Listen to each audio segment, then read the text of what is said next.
Welcome everyone to the Command & Conquer Rivals launch celebration. I can barely hear myself think right now. This is an absolutely action-packed arena here in San Francisco. And I'm just trying to push my way through the crowd here because we have plenty of action coming up for you guys tonight. We've got some of the best competitive players in the world, some of the best mobile gamers in the world, some of the biggest YouTubers are here in this building.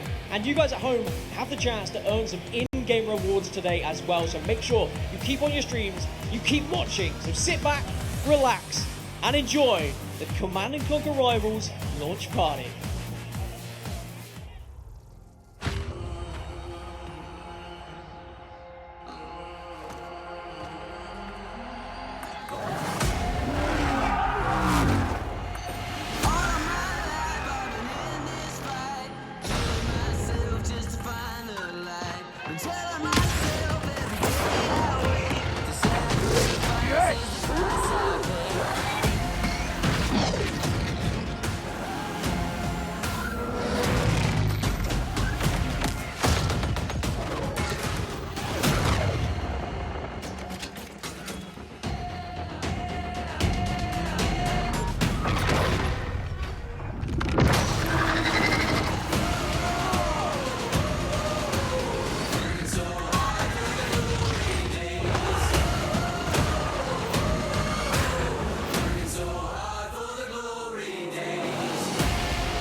Live from San Francisco, and I'm being told that's the Golden Gate Bridge. There's several bridges here, I don't know, I get confused. I'm from England, for goodness sake.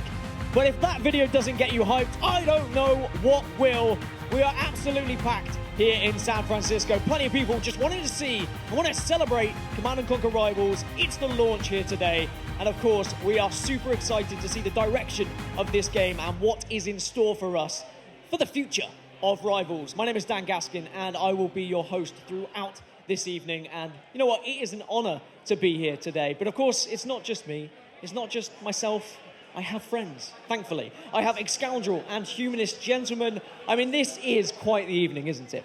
I have been playing Rivals for around 6 months now. I've been super invested into the game, and this is the culmination of many, many months of all the alpha testers. It's a celebration of everybody that's been involved, from casual to competitive, and we have sections throughout the night to celebrate all of it.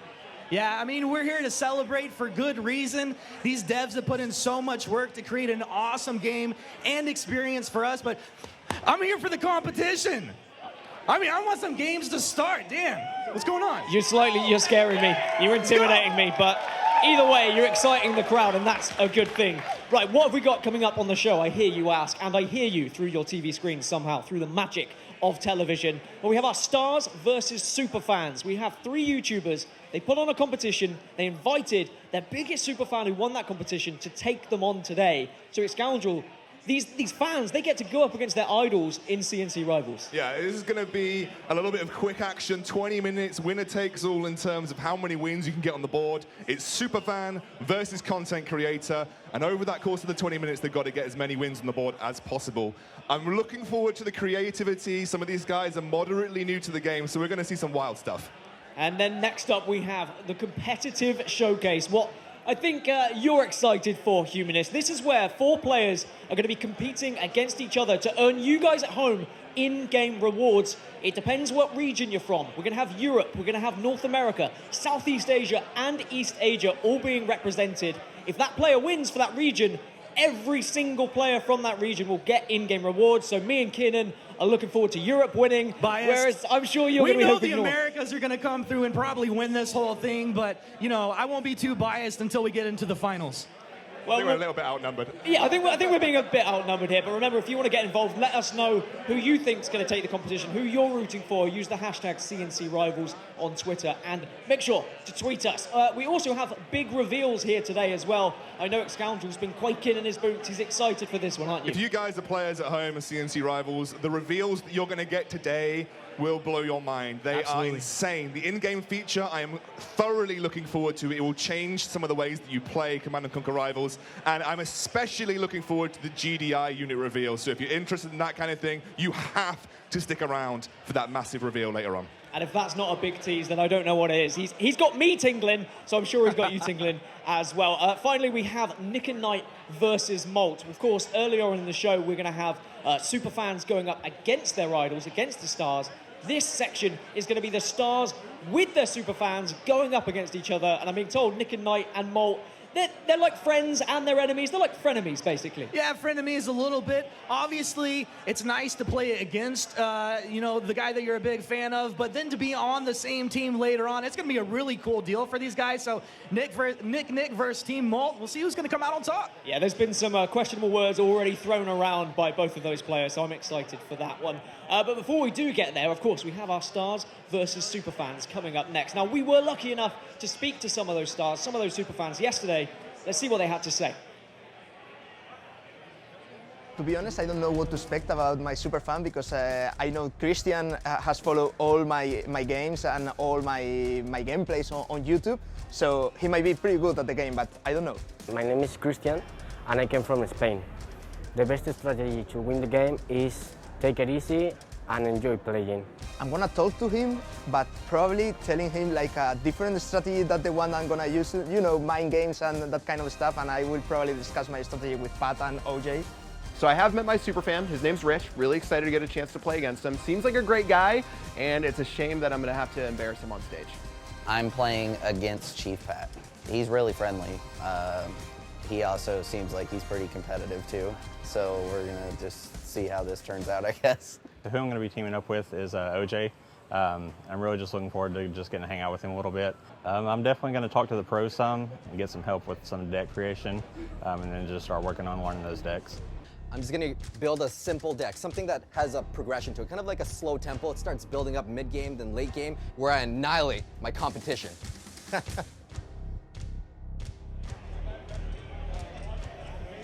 So it's time for our stars versus our super fans. They're all gathered here behind me. They're ready, and the rules are very simple. We're going to put a 20-minute clock on the board, and then we're going to see who can win the most games from both super fan side and from star side. Extremely simple. We'll learn as we go, won't we, kid? Yeah, we're going to be doing a little bit of basic groundwork to get you guys up to speed before we kind of jump into the real depth, because there's plenty of depth to Command & Conquer Rivals. But I'm interested to see the strategies that these guys go for. The content creators have had their hands on the game. Wondering if we're going to see super aggro or ramping up to that tech. We're very lucky to have both Humanist and Excoundry going to be commentating on those games as best as they can. I am just going to check to see if all the players are ready. Chief Pat's giving me the eyes, but I'm used to seeing that anyway. He always gives me the eyes. I know what he's like. Right, on my count, everyone is going to start the game at the same time, and that 20-minute clock is going to begin. So 3, 2, 1, go! All right, start that clock. 20 minutes. We're going to see who can win the most games on both Star side and Superfan side. We're going to start off with Chief Pat. Excoundry, Humanist, take us away. All right, thank you very much, Dan. And ladies and gentlemen, we're loading into our first matchup here as Chief Pat takes on R-Long Gaming over here. And you know Chief Pat, he's always sweating. Absolutely, I saw him in practice. He was putting in some hours. Now, I know a lot of you watching, maybe in here in the audience and at home, might not be fully up to speed on how Command & Conquer Rivals What's going works. on? Exactly. So, what you have, as you can see, the resources on the bottom left and the bottom right of the screen. This is Tiberium. This is your income that you get. This is the resource that you spend to build your units. As you load into a game, you select a deck of 6 units, as well as a commander who has a special ability. Right. You spend that Tiberium to get the units, with the end goal being destroying your opponent's base. The primary way to do that is take control of the missile in the middle of the platform. As you can see, it's charging for Well, that's what I've been doing wrong. Exactly. Oh, yeah, well, that's why you're in Platinum. And you have to then launch the missile to get half of the base health, 2 missiles win you the game, but you can also attack the base directly. So really interesting, both sides going for this double harvester start. So this is the when we know someone's looking to ramp up into the late game, get those late tech decks out right now, and a flamethrower has gotten onto the map. This is going to melt the top platform, and Chief Pat's in a good position for this first missile strike. Yeah, he's going to start charging up. Flame Tank, very difficult to deal with, but R-Long is on there with the Scorpion Tank. It's a really good, cheap counter. The Flame Tank really only good versus infantry, but Chief Pat's on the ball. The Cyborgs are out. Yeah, you're really rewarded in this game for knowing the unit counters, and Chief Pat doing a good job to get the Cyborg out right now. It's going to clear the top platform, bottom not even a problem here. Arlong looked like he's going to be in some trouble. We're just about 10 seconds out from this launch. If Chief Pat can hold on to top and bottom, he's got the first launch of our rival celebration event. Lands on home. Arlong, what are you going to do about that? He's got a little bit of an answer. Like you said, this is a very rock, paper, scissors-esque type gameplay, and Flame Tank will deal with these cyborgs really nicely. It's all about strategy. It's all about counters and how you play the map. So right now, Chief Pat took his cyborgs down onto this harvester here. Without that harvester, you're not going to be collecting your resources as quickly. It puts him in threat. No, but he also gets 100 Tiberium income for taking that harvester off the field. Kane also using, you can see Chief Pat using his commander ability, the Obelisk of Light. It's a very powerful anti-vehicle building, and he'll be able to use that to control the pads for this second missile. Really well placed. It's technically a structure, so certain units are going to be able to melt that down, but he gets full usage out of this. We've seen Chief Pat use this strategy before. Tried and true. Arlong trying to break through the ranks here, but Flame Tank's having none of that business. It looks like Chief Pat's going to take the easy victory here in game one. A superstar against the super fan.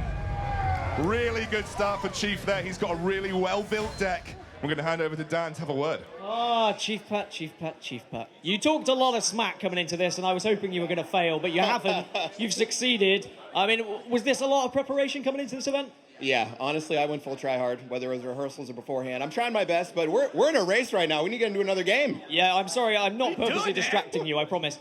Do you think this is that easy you could probably Bird Box challenge this? Stick a blindfold on? What?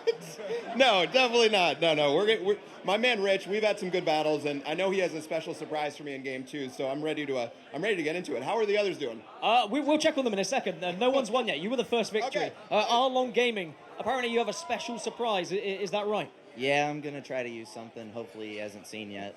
So. Do you reckon you could tell me what it is without telling Chief Pat? No. Oh, okay. At least I tried. I was trying to help you out there. Right, let's swing on round and see how OJ, Mr. Orange Juice himself, is doing. Oh, they finished the game. So, OJ, what happened in that first game? You know, I'm just gonna give my opponent some confidence by throwing the game so that he's gonna play it a little easier. But I'm gonna destroy him in the next 3 games. So you lost the first game.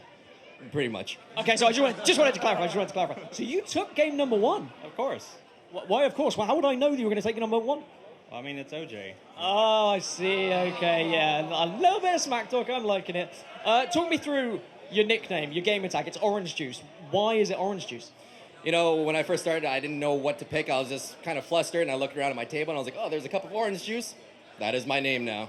So it could have been anything. It could have been milk, apple juice, cranberry juice. All right, your game's starting. I've distracted you. Sorry, I wasn't doing it on purpose, I promise. All right, Scoundrel, Humanist, take us away. Thank you very much. Once again, Dan setting us up here. Now OJ going up against Darth Baker in their second game. Let's see if OJ can find himself a W. He needs to get that win because he was not doing well in practice runs earlier on. He did a little bit late into this game, but I do like what he's doing here. So he's actually going against the grain with tech units. You usually like to get 2 harvesters out at some point in the game. He's looking for first missile control to put the pressure onto Darth very early on. I like this strategy from Orange, actually. It's a little bit different from what we've seen from the rest of the content creators. And actually taking time away from tech units is really important. Yeah, one thing with Rivals, oftentimes these games do completely swing around. So even though OJ did have control on this early portion, all 3 platforms, this can definitely go back to Darth Baker before this first launch happens, although it looks like OJ is in pretty good control thus far. Has control, 2 units sitting up and top by Darth Baker. It's very interesting. Yeah, I really love this from Orange Juice. He's managed to get the first missiles. He's going to put pressure on to Darth Baker. That currently, Chief Pat is the only superstar to actually win a game. Currently, the stars are losing to their super fans. Oh, surprise, surprise. I'm surprised. They put a bit of work in there. Looks like Darth Baker has made it to the Tech Lab now. The Tech Lab is one of the most expensive buildings to get in this game, but it also produces the most powerful units. And the Wolverine Titan combo is a tried and tested GDI. So Titan's there. If this Titan can get a shot, it's going to hit on both of these units. Get wrecked! Coming through the Titan, just melting OJ on down. Darth Baker, maybe he knows what he's doing. I think he might do. He's got a very solid tech combo to work with. He does need to secure this second missile, though. And with a lot of units on the field, OJ might be able to sneak this one out. We have to keep our eye on it. Yeah, sometimes you can just send out the low-cost units just to stall out a platform or grab it if nobody is trying to contest it. Pitbull's now coming out from OJ. Is going to be good against these Wolverines, but doesn't want to play games against the Titan. He needs to get some Predators onto that platform. Not against the Titan, though. The Titan will clean up that Predator very quickly. The missile is swinging back and forth right now. It's nobody's game at this point, but the tech units are on the field right now for Darth Baker. This is going to be a difficult comeback for OJ. Yeah, it feels like Darth Baker taking advantage at this point. These Titans are just too strong for these vehicle units. Wait a second, this is a big, big contest on the top platform for OJ right now. He's got those zone troopers out. That's actually the perfect zone trooper placement and timing right now. Both of them, neither wants on the platform, but the healing drone comes out, instantly melted by the zone trooper, followed by the Wolverine. OJ looks like he will get control over the top platform. 5, 4, 3, 2, 1. Darth Baker, get on the platform. OJ got it. Gets the body block at the end. Feels good, OJ. I'll give you. Come on. Oh, Darth Baker. It's not gone well for you there, has it? No, sir. Not that time. Sorry, I'm not rubbing it in on purpose. I mean, I am. Talk me through it. What went wrong? Did you change your strategy? I changed it a little bit, but I think he changed his more, and that kind of hurt me a little bit. Yeah, he said he was just luring you into a false sense of security. I'm sorry, but maybe you could do better in game number 3. Let's switch round and see how Mr. Alvaro is doing. Alvaro, I'm being told you haven't won a game yet. Yeah, I lost 2 games. It's impossible to beat this guy. I was told you were good at this game. By who? My dad. He was just like, oh, yeah, check out Alvaro. He's really good. Right, your game started. Get it underway. Good luck. How's it going for you? Fine. It's going good. It's going good. Great. Okay. All right. Ex-scoundrel humanist. Take it away. All right, Alvaro running with an Avatar deck. Now, Avatar is actually my favorite unit in the whole game. How did I know you were going to go there with that one? Because I love the Avatar. So I'm really hoping Alvaro can get it out because it's a really powerful unit. He's gone for the bike rush onto the Harvester, though. This is a really aggressive strategy that if someone opens double Harvester, you can often punish them with the bike rush. Yeah, so you have double Harvester trying to be punished with the bike rush. The bike's going to use that movement speed to try and kind of kite around these laser squads, which do very well into the bikes. You'll notice that a lot of this micromanagement is very similar to what you'd expect from a classic RTS. You can micromanage all of your units to an extent where you've got to monitor their attack speed, you've got to make sure you're avoiding the counters, getting those units into the counters that they want to have, those matchups that they want to face. And despite the fact that he didn't get a Harvester, he has delayed the economy slightly on Mayusu. Yeah, that's really interesting. And, you know, it's really cool to see some players, their micro game is so strong, others, their strategy, some have it all, like our competitive players we'll see later on here. But early on in this game, Alvaro looks like he will be taking the first strike, as we do have a Venom make its way to the bottom platform. Laser squad's the top, that's the launch. Alvaro, first strike. Ayuso's gonna have to pick up his game. This is really strong from Alvaro. When you go up against a double Harvester deck, it is often really important to make sure that you're the one getting the first missile to put the pressure on your opponent in terms of time. He's now got that first missile, and even versus the stealth tank now, he has control of these pads. I really love the movement from Ayuso, though, using that movement speed once again from the stealth tank and the attack bikes to his advantage. The question is, what is he going to do next here? Flame Troopers, he doesn't really have great units against them just yet. Just that Venom out. Can the Venom clear everybody out in time? It's tough, though. He hasn't really got many responses to the Venom right now, and his attack bikes are getting shredded. It looks like Ayuso's bringing himself back in with the stealth tank spam.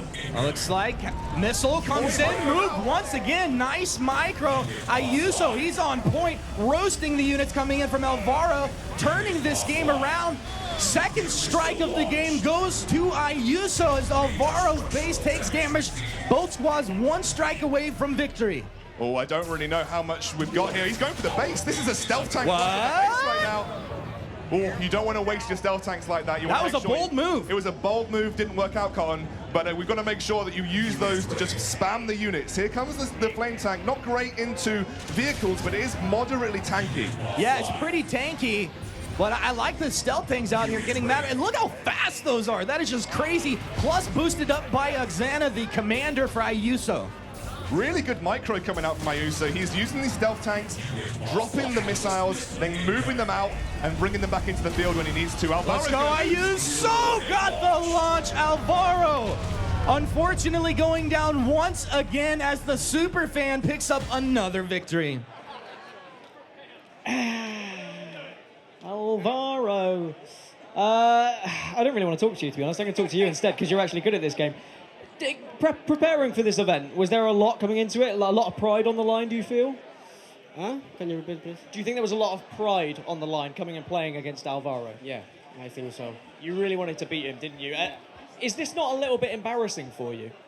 Man, this is like a pro player. I mean, I told you, it's impossible. It's okay. You keep at it, all right? And I'll keep coming back to insult you. Right, I'm being told we can get an update of the leaderboard. We've got about 8 minutes left. So as soon as I see that leaderboard, there it is. It's on your screen. So we have 2 wins for Chief Pat at the moment. We have 3 wins for Ayuso as he easily takes down Make it 3 for Alvaro. Chief Pat, Dan. Chief Pat's just got a 3rd win on the board. So he's currently leading it for the Stars. As I'm going to have a little chat here with Mr. Chief Pat. I know you were a bit nervous earlier. I heard you saying, hey Dan, has anyone else won yet? Has OJ won yet? And I was like, yeah. Are you starting to sweat a little bit?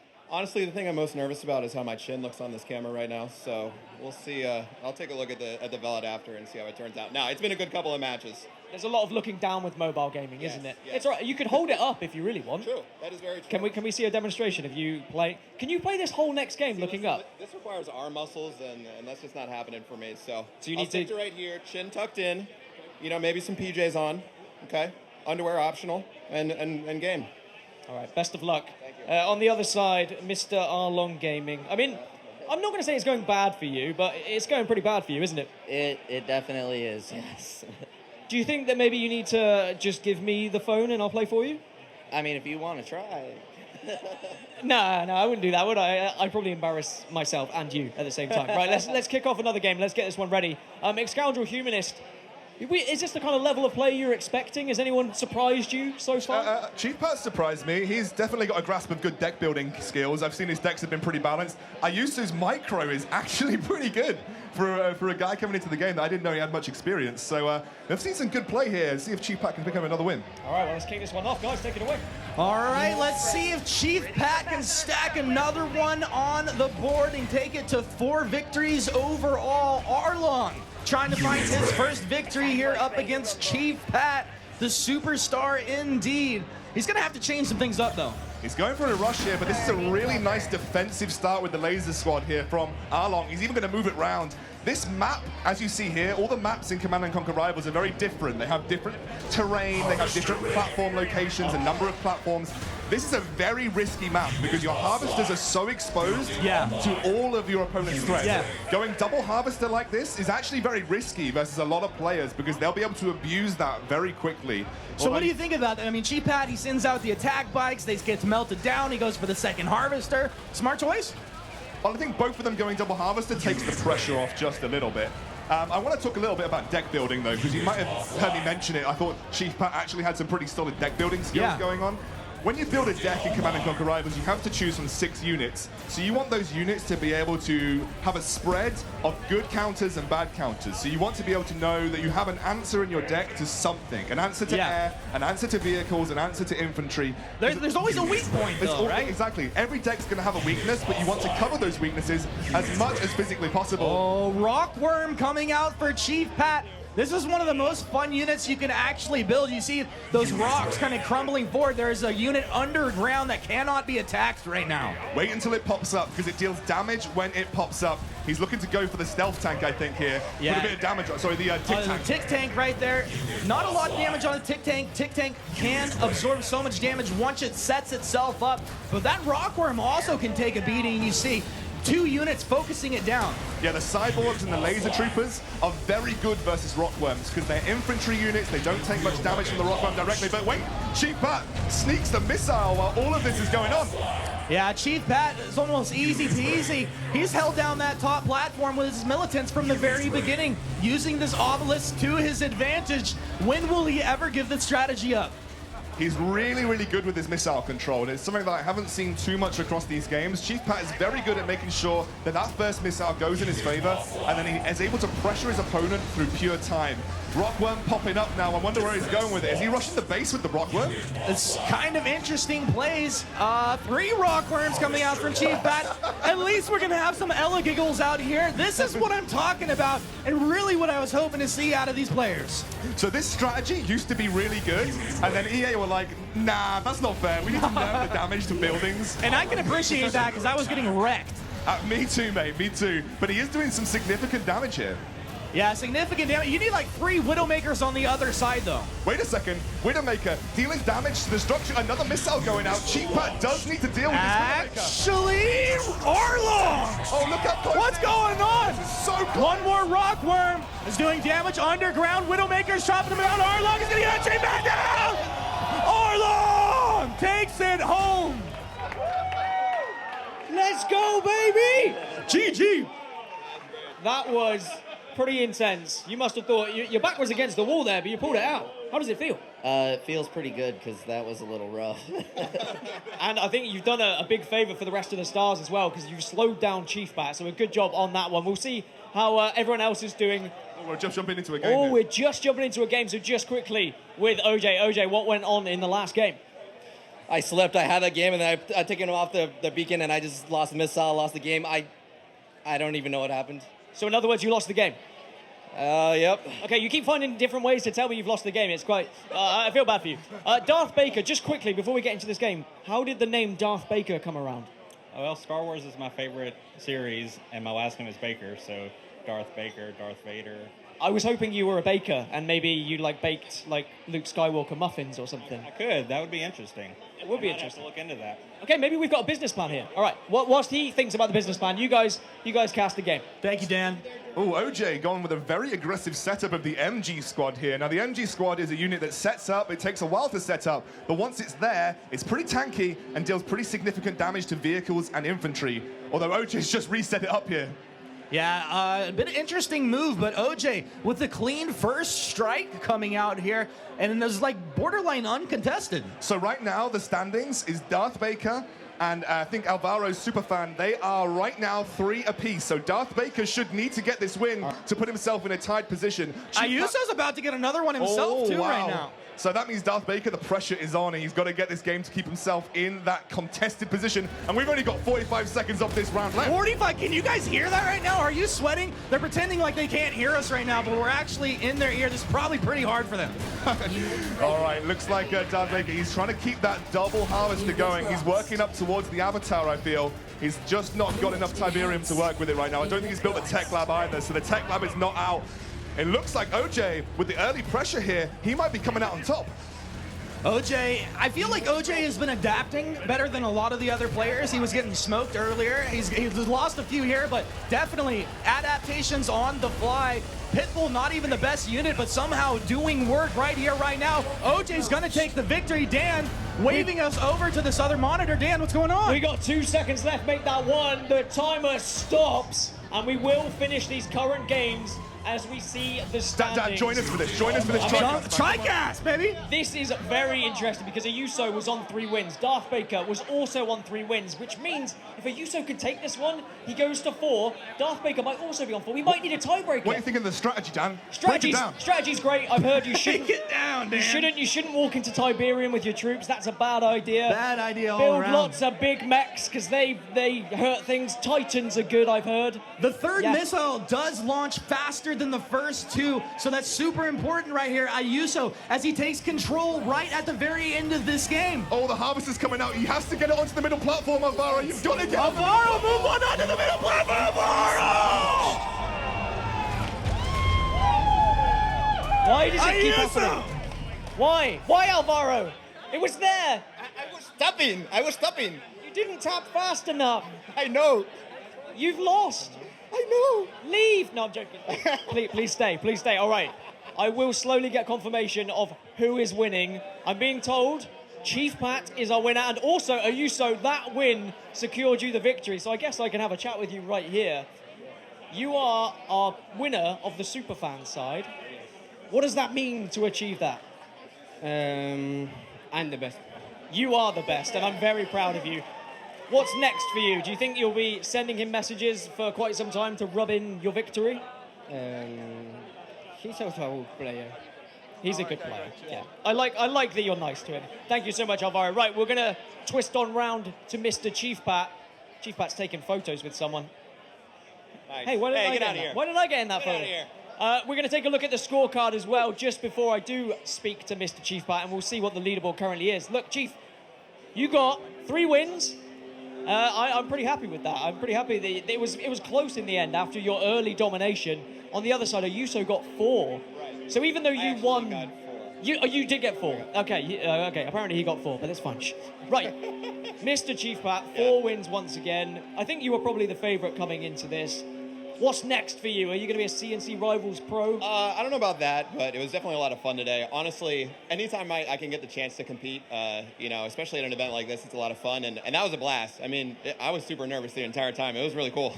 And you said you were going to kind of pummel your opponent into the ground. Do you think you've broken his morale? Okay, there was a little bit of fake news inside of that interview where they cut everything apart and picked out the words where I was talking trash, but no. Rich is a really cool dude. He actually won the most fun match of the entire time where I tried to rockworm and base race him, so it was a blast, but really happy to pummel both Alvaro and OJ.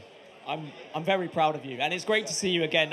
Finally, I mean, looking forward to CNC Rivals. Of course, you own an organization as well. Do you think you'll be looking to get involved? No doubt. I think CNC is definitely going to set the standard for competitive mobile gaming, especially for RTSs on mobile.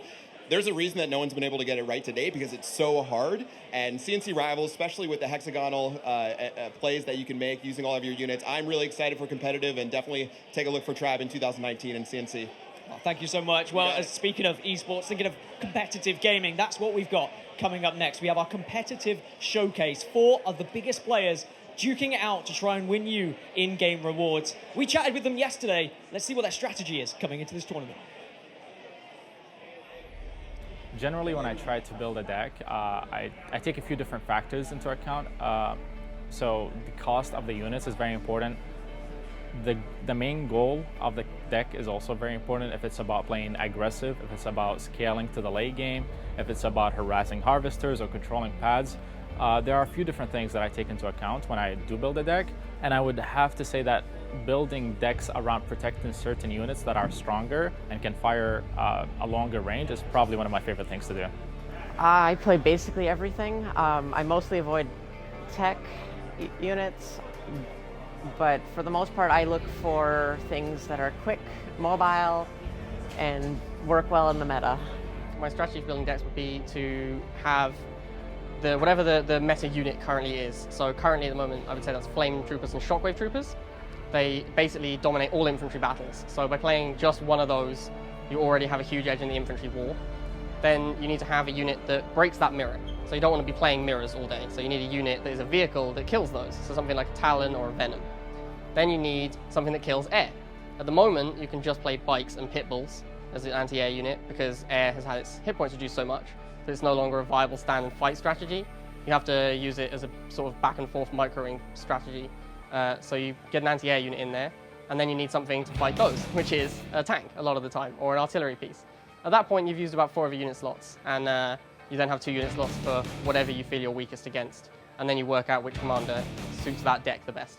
Well, being a Leaf to Destiny, everybody knows that I run a lot of War Factory vehicles in all of my decks. Just like, for example, Season 1, I had 0 infantry and 0 air units. So I had Pitbull, Rhino, the MLRS, Predator tank, Mammoth tank, and Disruptor. Even though that deck sounds terrible now, I believe I played it all of Season 1. So when I usually make my decks, I usually put in like all of the War Factory units and then try and support them the best way I can. I usually put Predator tank for GI, Scorpion tank, or Nod, and then I think what can beat these guys, and so all of my units I put in after that are units to support those. Well, this is the first live event. That's why I would say it's the most exciting event so far. It's going to be at equal levels. It's going to be broadcast worldwide, and there's the on the line for the regional rewards. I would say Blade, hands down. Me, hopefully, and Jade Zion. I think Alicia and Blade are very strong players, despite the fact that I'll be playing against Jade, and I think she's an amazing player. I think Alicia and Blade are definitely the match to watch, and whoever is going to come out of that semifinal side of the bracket is going to be a very tough opponent to play against should I make it to the finals.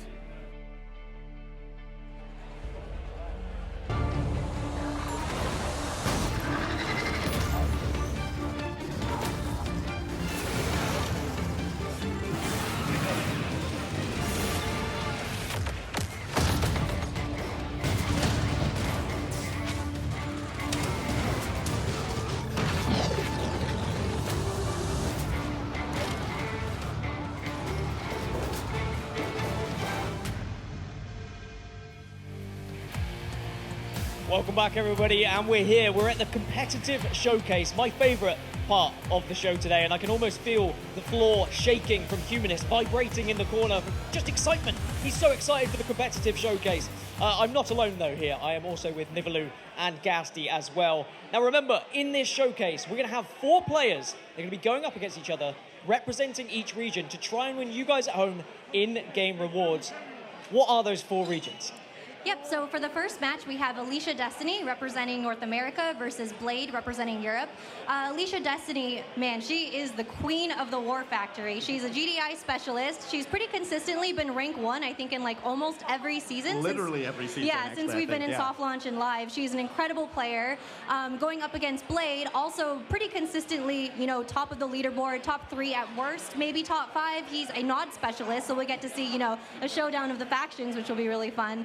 And they play each other a ton on the ladder. They played each other a lot in community run tournaments. Got a little bit of a rivalry, I think, going on. Pretty evenly matched. Yep. So They're both going to know each other's decks pretty intimately their decks from playing and each their other on strats. ladder, so Yep. we'll see who can bring out something unexpected here. Yeah, it should be a very exciting first game. And on the other side, we have our second semi-final, Southeast Asia against East Asia. What are the 2 representatives of those regions? Yep, so we have Iraqi Zoro representing Southeast Asia versus Jade Zion representing East Asia. That's going to be a really close match. Strategically, I think I'd actually probably give it to Jade because Iraqi Zoro really favors the 2-range artillery units that can't shoot up. And Jade is probably the best player in the world at using air units. She's definitely an air specialist. However, Iraqi Zoro has a lot of experience playing on stage, which is something that none of the other competitors have. So he may be able to handle the stress of a live competition better than Jade. True, he's sort of a mobile esports veteran, been in the scene for a while now, huh? For sure, so Yeah. it could go either way as a result. I mean, he is. I've seen him compete in other titles as well, and I can't stress enough how important to have that history of playing on stage is, because nerves are going to start to kick in for some of these players who might not have been on a stage in front of a crowd. If you had to go for a favorite, though, who do you think's taking this tournament? I think my heart will always go out to Alicia Destiny, not just because she's representing America, but also she's the queen of micro, and that's why she favors tanks. You know, she's really mobile, she's good at body blocking. It's always really impressive watching her play. Yep. I'm going to put my money on Jade Zion. She's just so creative. She can probably bring some decks that players are totally going to not expect, and I think that's a really strong advantage in a live event like this. Well, we're going to see what happens. And remember, they are representing you at home. If Europe wins and you're from Europe, you will get in-game rewards. Everyone in Europe would get in-game rewards if Blade wins. So really, we want Blade to win. Also, remember that you can follow us on Twitter. You can subscribe to us on Twitch. Follow us on Twitch as well, because there's so much here today. The launch celebration bundle, it would be amazing if a player was able to win that, wouldn't it? Yes, definitely. I'm so excited. I hope I manage to win the bundle. But go, Alicia, win me that bundle. No, you're not allowed bundles. You're part of the dev team. It doesn't count. All right, to call all of the action for us, we have Excoundrel, we have Humanist. They are gonna scream their lungs off. Guys, take it away.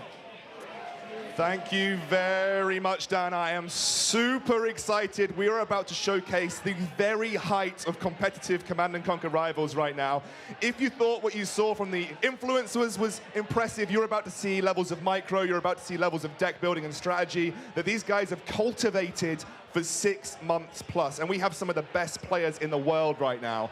Humanist, I am pretty hyped about this, my man. How are you feeling? I mean, the level of talent in these players is absolutely stunning. Phenomenal strategies. The micro is just like mind-blowing. Half the time, I can't even tell what turnaround, like you can't tell like who's gonna get the platform in time. I don't know. I mean, I'm leaning towards Alicia Destiny and the America's taking this, but honestly, it's anyone's game. We do have a little bracket just to show you exactly what's going on in terms of regions and players and the structure of the tournament. So just to briefly break it down, we've got 2 semi-finals today. Again, they've mentioned we have Alicia Destiny representing the Americas taking on Blade from Europe. That is our first semi-final, a best of 3. The first map is already chosen. The loser then goes on to choose the second map, and I'll talk a little bit about maps in the future. Other side of the bracket though, Humanist. Yeah, Jade Zion taking on Iraqi Zoro on the other side. Iraqi Zoro, he's my boy. He's been around for a long time competing on the stage. This is a mobile gaming professional going up against one of the most versatile rivals players out there, Jade Zion. And I'm really excited to see what Jade can bring to the table. Absolutely, she's representing East Asia. Iraqi Zoro, Southeast Asia. So if you're from those regions, you're going to want to support those particular players. That will be best of 3s. The final will be the last thing that we do tonight, and that'll be another best of 3 between these 2 winners. The winning region gets a massive free bundle. Every single player in that region gets a free bundle. Let's go! That is what you want to hype for. Get behind your players. I want to see Twitch chat spams. I want to see POG champs. I want to see everything when your player comes on. We should do more of these. I want more giveaways. So do I, Humanists. So do I. Right, let's move on because we have to talk about these players individually. And we're going to start with Alicia Destiny, coming from the Americas. Now, I think most people would say Alicia is the undisputed #1 player in Command & Conquer Rivals. She has got an insane win rate. Look at that win rate with the Rhino, 92%. Like in particular, when Rhino's on the map, Alicia Destiny with a 92% win rate, borderline unheard of right there. Overall medal count sitting at 12,702. On the other side, Blade, 11,500 medals for himself. It's a little bit less, but still, this guy's putting up insane numbers. Blade is always top 5 on the leaderboard. Alicia has been #1 for about 6 months. She has been an insanely good player on ladder. This is why she is here. It's why she's been invited. But we have got North America, or the Americas, going up against Europe. Let's take a look at Alicia's stats in a little bit more detail now, Humanist. Alicia Destiny, playing for the Americas, specializes in GDI War Factory, as we've been told. An overall win rate of 83.5%. Are you kidding me? I just want to stress how ridiculous that is. That is an overall win rate. Overall win rate of all of her games ever played. And speaking of the lady herself representing the Americas, let's welcome to the stage, Alicia Destiny. And there you have it. The crowd welcoming Alicia. Alicia dabbing for the crowd. Let's go. Alicia fired up, and for good reason. Oh, buddy. It's game time. In case you haven't noticed, Alicia is one of the most colorful characters I have ever met. She is such an incredible person to know. An incredible rival player as well. But she has got an opponent. And do you know what? I've got a special place in my heart for this guy. So because you're biased? It's because I'm biased. He's from the UK. Because he's from the UK. He's from the UK. And you're going for EU. Classic EU commentator. We have a player from the UK representing Europe. He has been consistently top 5 on the leaderboard. He is one of the most skilled micro players out there alongside Alicia. So let's take a look at his stats. Blade from Europe. We'll have a look at exactly what he has achieved over his time in Rivals. And there you have it. This is Blade himself with an overall win rate of 71.5%. Nothing to shake a stick at. Most professionals across esports usually above 60%. That's really impressive. 71%. That's some serious business. Blade has definitely got what it takes to match Alicia in every way, shape, and form. And speaking of the man himself, let's welcome to the stage representing Europe, it's Blade. And Blade with that Tiberium Shore shirt on, Blade! Oh yeah! Welcome to the stage, my man, representing EU right here, right now, under that red podium. He's gonna get himself set up, get that mic plugged in, headset on, and we'll be ready to go shortly here, but you can tell Blade's fired up. Alicia's ready to go. So these guys getting set up. Blade plays on a phone, Alicia plays on a tablet. These guys have their weapons of choice installed, they have their decks queued up, and they have that map selected. So let's take a quick look at the map that they are going to be running, because the maps are super important in Command & Conquer Rivals, and we are running with the Great Divide. Yeah, the Great Divide is super interesting strategy-wise. You can get some choke points in here as well, right? Yeah, this is really great for two-range units like the MLRS. It's really good at getting those choke point structures down, like Lieutenant Strongarm turrets. It's a 2-point map, so you need to have control of one and at least contest the other. And also, all of the Harvesters are really close and bunched up. It's a very close quarters map, so going double Harvester can be very risky. Well, we'll see if it's going to come out here. Haven't seen these guys really go with the double Harvester just yet. A lot of early game rushing coming out here. It's all about getting control of these platforms, and we'll see how it's going to play out early on. Alicia was looking great in the scrims earlier. We are just about into game here, ladies and gentlemen. The Americas with Alicia Destiny taking on Blade from Europe. Make sure you get behind your favorite player as we jump into this first map. Just double checking on stage that we're ready to get going. And it looks like we're just about, we just have a little bit of a reconnect. I think we're just gonna get a reset on this particular game before we get going. Don't worry, Blade just might have, I think he accidentally quit on his device. I mean, I would. If I was facing Alicia Destiny, I'd probably just load in and quit the game right there. Oh no! I don't know what's going on. Is that forfeit for Europe? I mean, am I gonna have to? I think so. They just tapped out.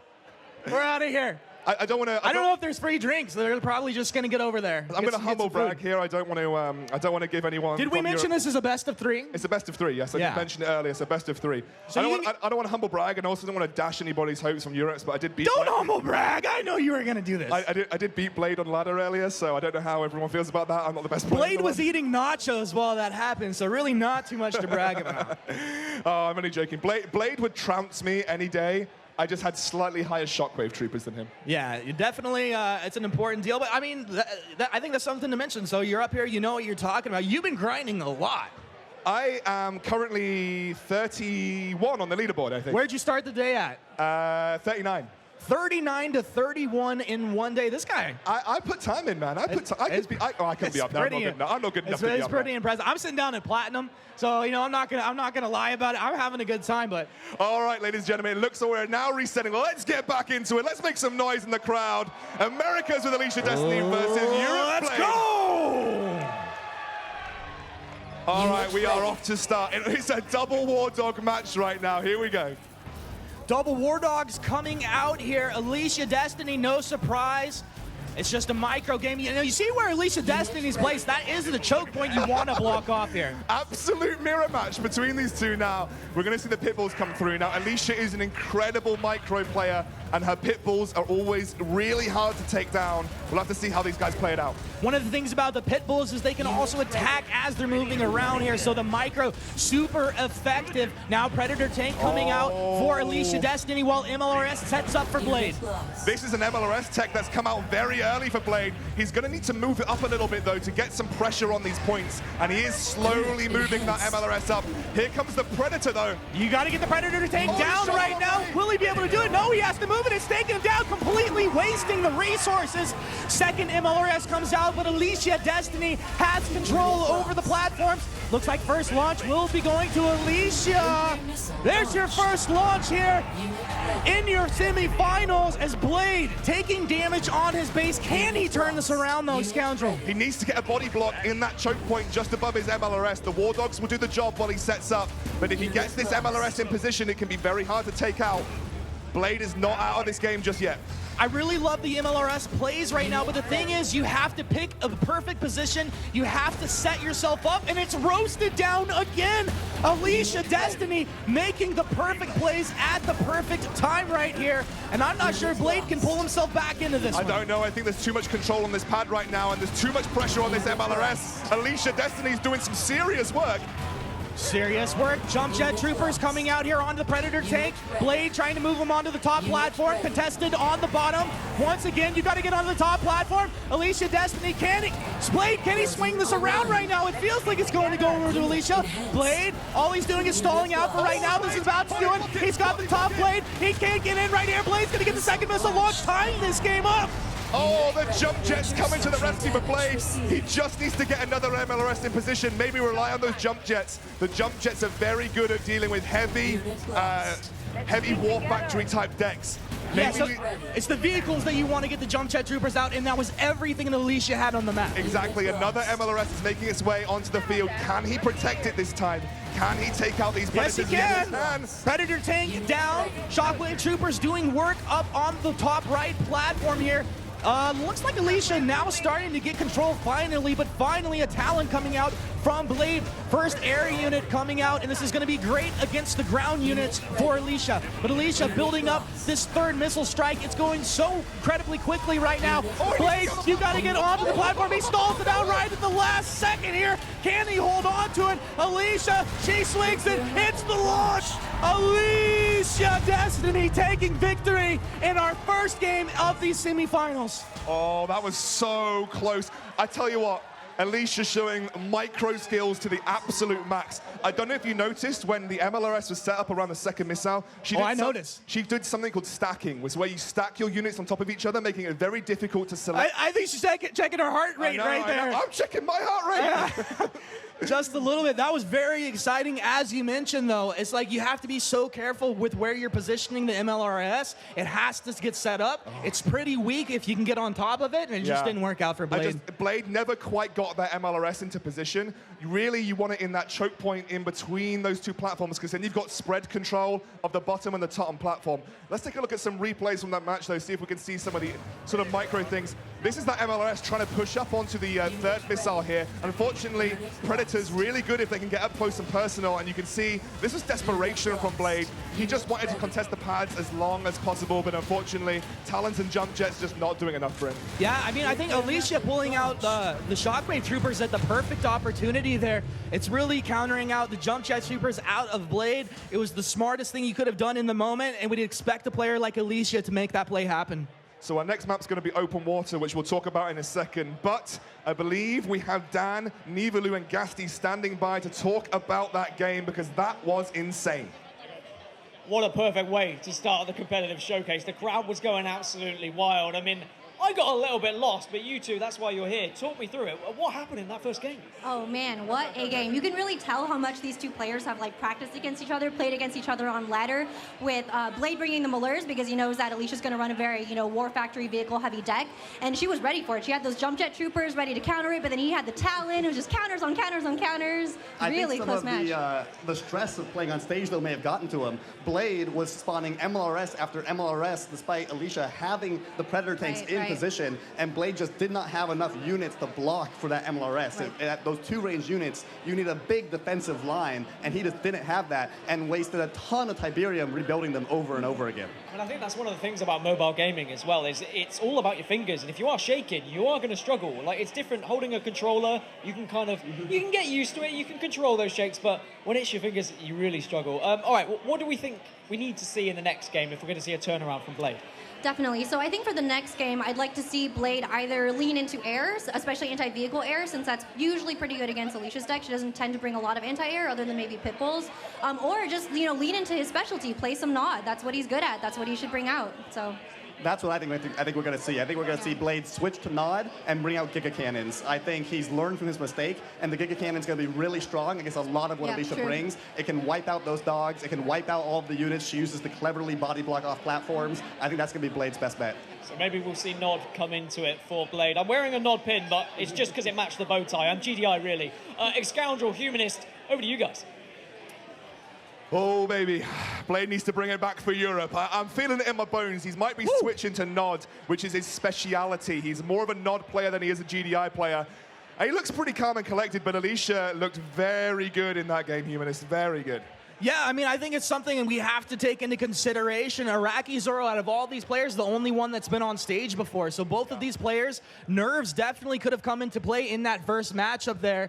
Now they get their feet under themselves a little bit. It could be a different story here. I think I definitely saw a little bit of nerves coming in from Blade, just in the way that he microed and set up in the early stages of the game. It looks like we are jumping into game. Can I get some hands together for this next matchup? North America versus Europe. Can Blade bring it back? All right, well, we'll see what Blade can do here for the Europeans.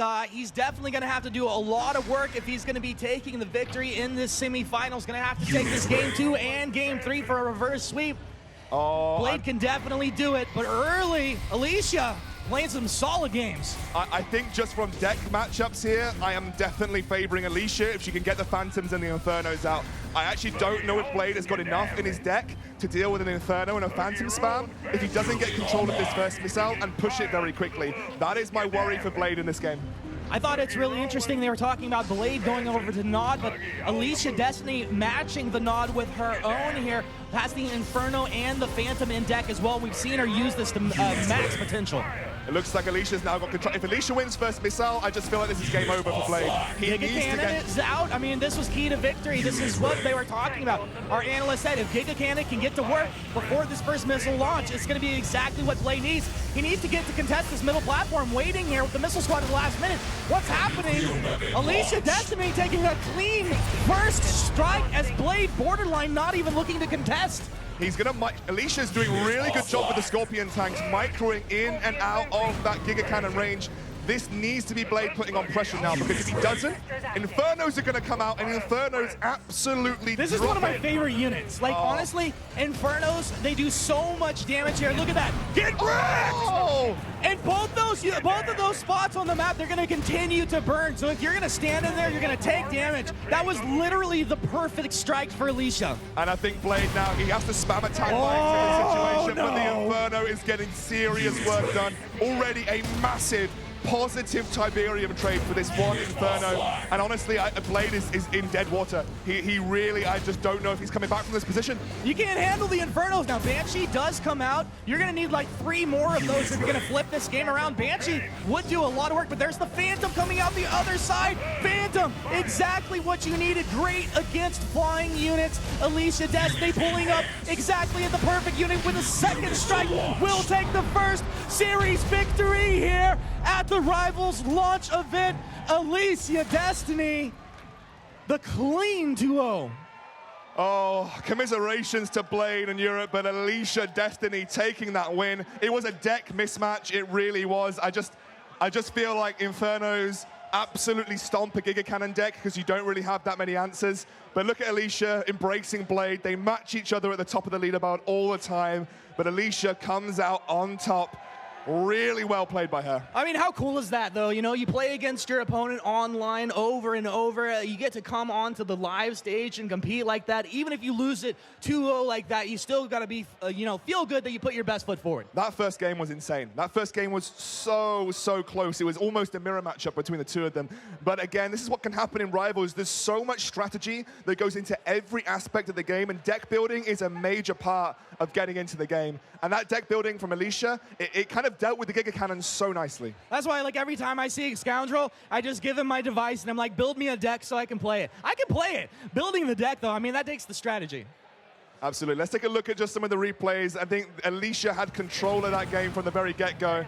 And even though the Giga Cannon came out, it just wasn't doing enough work. Once that Inferno was on the field, there really was nothing apart from that Banshee in Blade's deck that dealt with it well enough. And the Banshee was countered by the Phantom.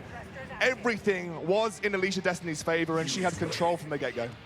Now, the thing is, you know, for people watching that don't really understand, you can't actually stack units on top of each other, but because Alicia Destiny's micro is so good, half the time they're actually sitting on the same spot on the map. Yeah, so what she does is something that a lot of players can't do, and it's called stacking. You stack the units on top of each other, it makes it very difficult to target the unit that you want to target, and it helps protect the unit that you can protect. And Alicia Destiny takes that final missile, and she launches herself into the grand final.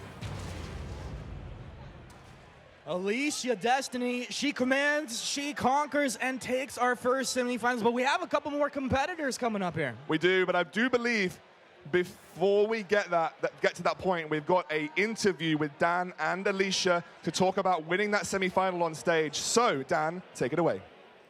Thank you very much, Scoundrel. Yep, joined here by Alicia after an incredible victory. Now, you came up to me, the first thing you said was, I'm so nervous. Do you think the nerves are going to settle down now you've got a victory? I hope so, but I'm not underestimating Jade or Iraqi Zoro. They're both amazing players, and cockiness leads to failure. It definitely does. Now, you've knocked out Europe, so I'm a little bit sad because I can't get in-game rewards now. Maybe I can take to my North American heritage, though, because the whole of North America have a chance to win in-game rewards. How cool would that be if you're able to win everyone some sweet loot? It would be freaking awesome. I'm glad I'm representing the Americas, the best region here by far. And it'd be nice because I know I have a lot of fans everywhere, but I believe most of my fans are from America, so hopefully I can do something for you guys, take home the bacon. I mean, we could hear the fans screaming and shouting in the audience for you. Do you think that the whole tournament is going to be there for you now? You think you can take this whole thing? I'll try my best. I'll not let you guys down. Thank you so much, Alicia. Right, Scoundrel, Humanist, back over to you. Look at this confidence. Look at it. Thank you so much, Dan. Alicia feeling confident going into the final, and you can see she has secured her place for the Americas in the grand final. If you are from that region, you now stand a chance to win part of the launch bundle. Everybody on that server, you're going to get free stuff if Alicia can take that victory. However, she's got competitors, and that is the other side of our bracket, Humanist.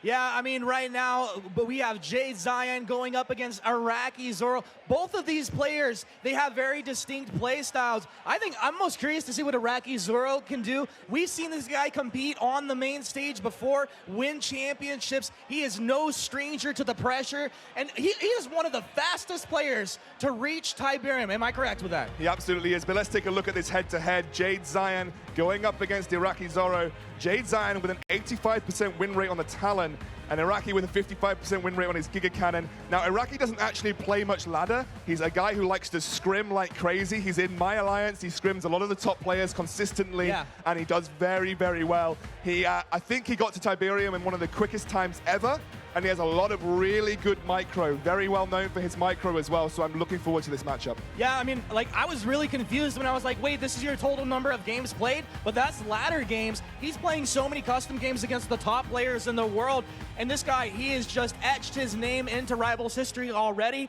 Jade Zion, known for really, really awesome and interesting strategies, and that's what I'm really looking forward to here. Yeah, Jade Zion has got one of the most creative minds in Command & Conquer Rivals. A lot of the top decks she has coined. She's very good at building absolute off-meta counter decks. And speaking of Jade Zion, let's take a look at some of her stats as we see her representing the East Asian region here. If she wins, everyone from East Asia, Korea, Japan, you're gonna get those rewards. Let's take a look. Jade Zion with an overall win rate 69.5%, nearly 70% win rate in ladder. Absolutely nuts. Known for the off-meta strategies, and this is exactly the playstyle I'm looking for. Absolutely. So without further ado, your representative for East Asia, let's welcome to the stage, Jade Zion.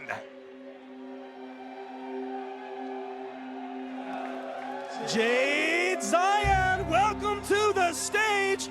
Our first competitor in the second semifinals moving over to the blue podium. She'll go ahead and get herself set up right there. She's won so many games online. Now is the time to do it live and in person. Absolutely. Now, if Alicia is our colorful character, Jade is cool, calm, collected. Really, really good mind for Command & Conquer Rivals. She actually does a lot of content as well. Really good force in the community as well, too. However, she will not be facing nobody. Like we said, she has got the representative from Southeast Asia to contend with. He is a mobile pro player. He is used to the stage. He has been in many competitions at the highest level, including World Championships.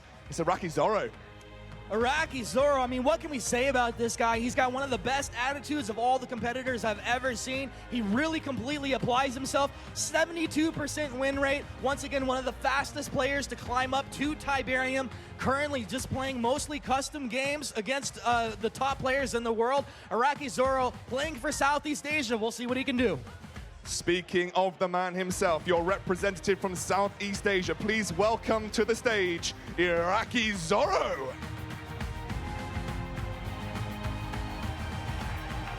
Iraqi Zoro making his way up onto the stage. a place he is no stranger to, Xscoundrel.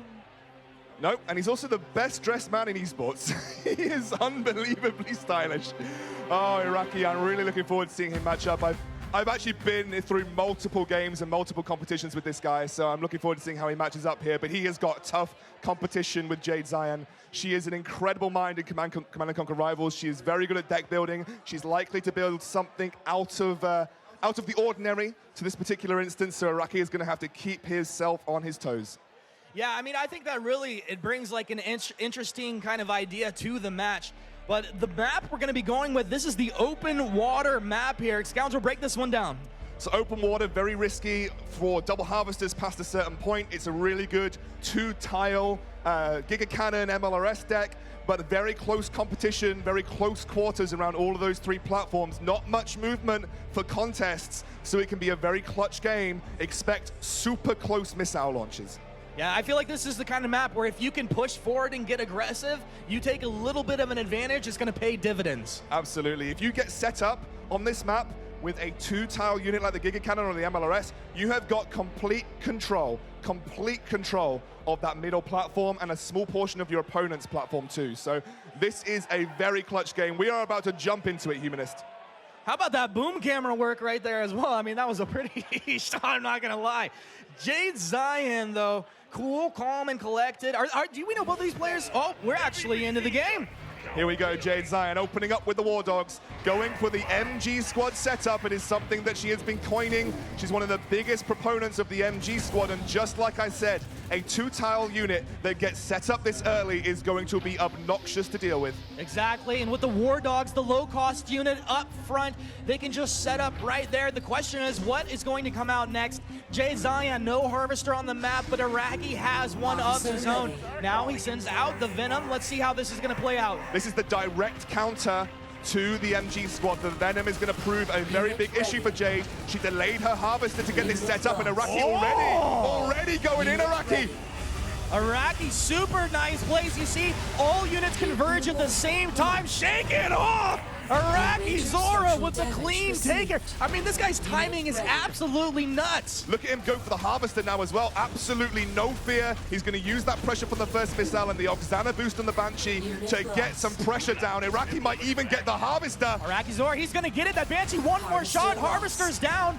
And Iraqi Zoro really taking advantage here. Yeah, that's a very risky strategy from Jade, but here comes the Giga Cannon. Has Iraqi got the... Oh, he's got the boost on it. He's got the boost. Got it set up, melting through 1-2 units. Oh my goodness gracious. I think Jade's in a rough position here.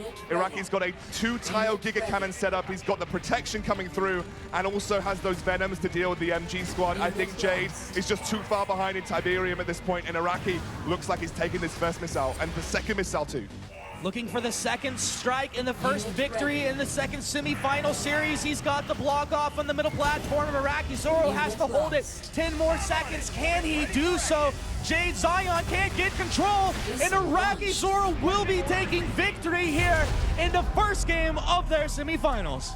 That was clinical from Iraqi Zoro, absolutely. I mean, what Jade ran with is a risky strategy. She went for the MG squad opening. So the MG squad is super good if it doesn't have a direct counter, but Iraqi has built a Venom into his deck. He knew exactly how to deal with the MG squad, sent the Venom over, and once that Venom got the kill on the MG squad, it was just so late for Jade to get a Harvester out. She was so far behind in Tiberium income. The first missile went Iraqi's way. There was no coming back from that point. No, there really wasn't. And I think Iraqi did one of the most interesting and most efficient things that we've seen from these top players, but some just don't do it. You saw he had 3 units kind of sitting around the edge of the platform. They all converge at once, right? So one of them takes damage, but you're not trading equally. He just swarms his opponent. So the Giga Cannon has quickly risen to popularity along top players because it's very good with Oxana. When you buff the Giga Cannon, its damage ramps up really quickly, and that makes it very, very powerful. And like I said, open water, if you can get set up with a powerful 2-tile range unit, you have complete dominance over almost every part of that map. And Iraqi did that very quickly with the Giga Cannon. We've got a replay to show you from that game, so let's take a quick look at some of the highlights. That's that Giga Cannon setup like we were talking about. He buffs it with Oksana straight onto the Pitbull, his biggest threat. And at that point, I don't think there was any way that Jade gets back into this game. The Venom comes through onto the MG squad, and honestly, Jade just didn't have the resources to deal with it. I mean, you know, we talked about it before, but like your commander actually plays such a large role in what you're able to achieve. You have your player skill, you have your units, their decks, but the commander is such a big factor.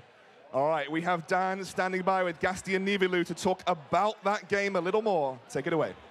I mean, Araki Zoro maybe wasn't top of the leaderboards coming into this competition, but he had the experience of playing on stage. I mean, was it just a case of he wasn't nervous, or do you think maybe he had a great strategy coming into this one?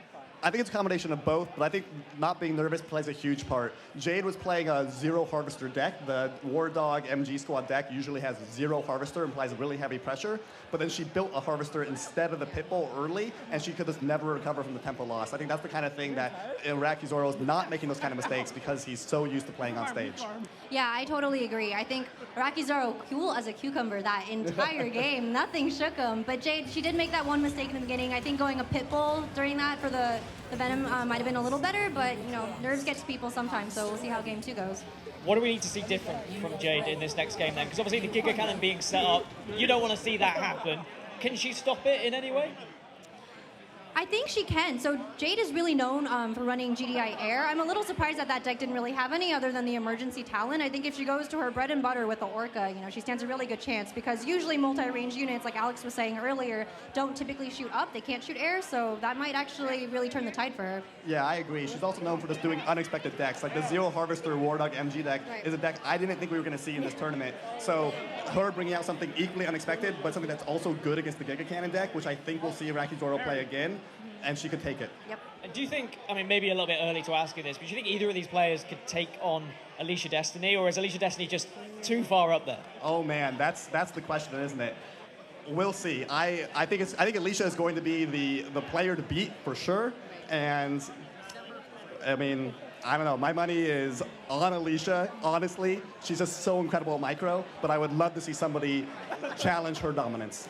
Yeah, Alicia definitely, you know, the favorite coming in, I think. Honestly, though, both of these are really great players, both Jade Zion and Araki Zoro. I think if either of them face up against her, it will still be pretty close matches. I would give Jade maybe slightly of an edge just because she has that creativity. She comes in with really unexpected decks you never see on ladder. So the chance of her pulling out something totally new and just surprising Alicia is a little higher. Either way, what happens, I'm just excited because the crowd are loving every moment. Every missile that goes off, every harvester that's destroyed, there's a cheer from these guys. Scoundrel, Humanist, let's go back to you. All right, that was clinical from Araki, but again, there wasn't really anything in the game to counter the Giga Cannon. We're jumping in once more. And it looks like we are on the same map again. Open water selected for the second time. Oh. Well, this is going to be interesting, and we're going to see how it plays out. Both sides going with the Harvester to start things off, so Jade Zion, a bit of a remix. Oh, this is an MG squad again, but this is a less risky MG squad from Jade Zion because she has gone for a defensive one after a Harvester. With the Flame Troopers pushing forward, Araki Zoro knows exactly what he wants to do. You want to be aggressive on this map. You want to get control over the middle platform, and he has done so incredibly early. So Jade actually running the deck that has got a lot of air in it this time. She is known for GDI Air. She runs the Orca, which is what a lot of people consider a pretty poor unit in a lot of her circumstances.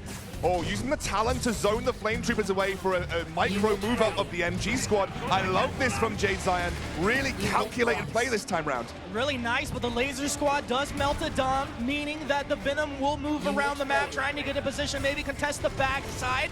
It looks like the Talon's doing more work though right now though. Jade Zion taking control, 1 minute in. Araki Zoro trying to contest, moving in with his Flame Troopers, but they're getting melted down. Look at that perfect turret placement, using the Lieutenant Strong Arm Commander here to max effect. They're just throwing units at this middle platform. This one's about to launch. Who will get this Scoundrel? Araki Zoro currently has it. He's in, he's out, he's boosting up his Ravage actually they're moving in with the laser squad. Will they get the launch? No. More air units coming in here. Can they get down? Iraqi Zoro melting down on the right side of the platform. They're just throwing units at this middle platform.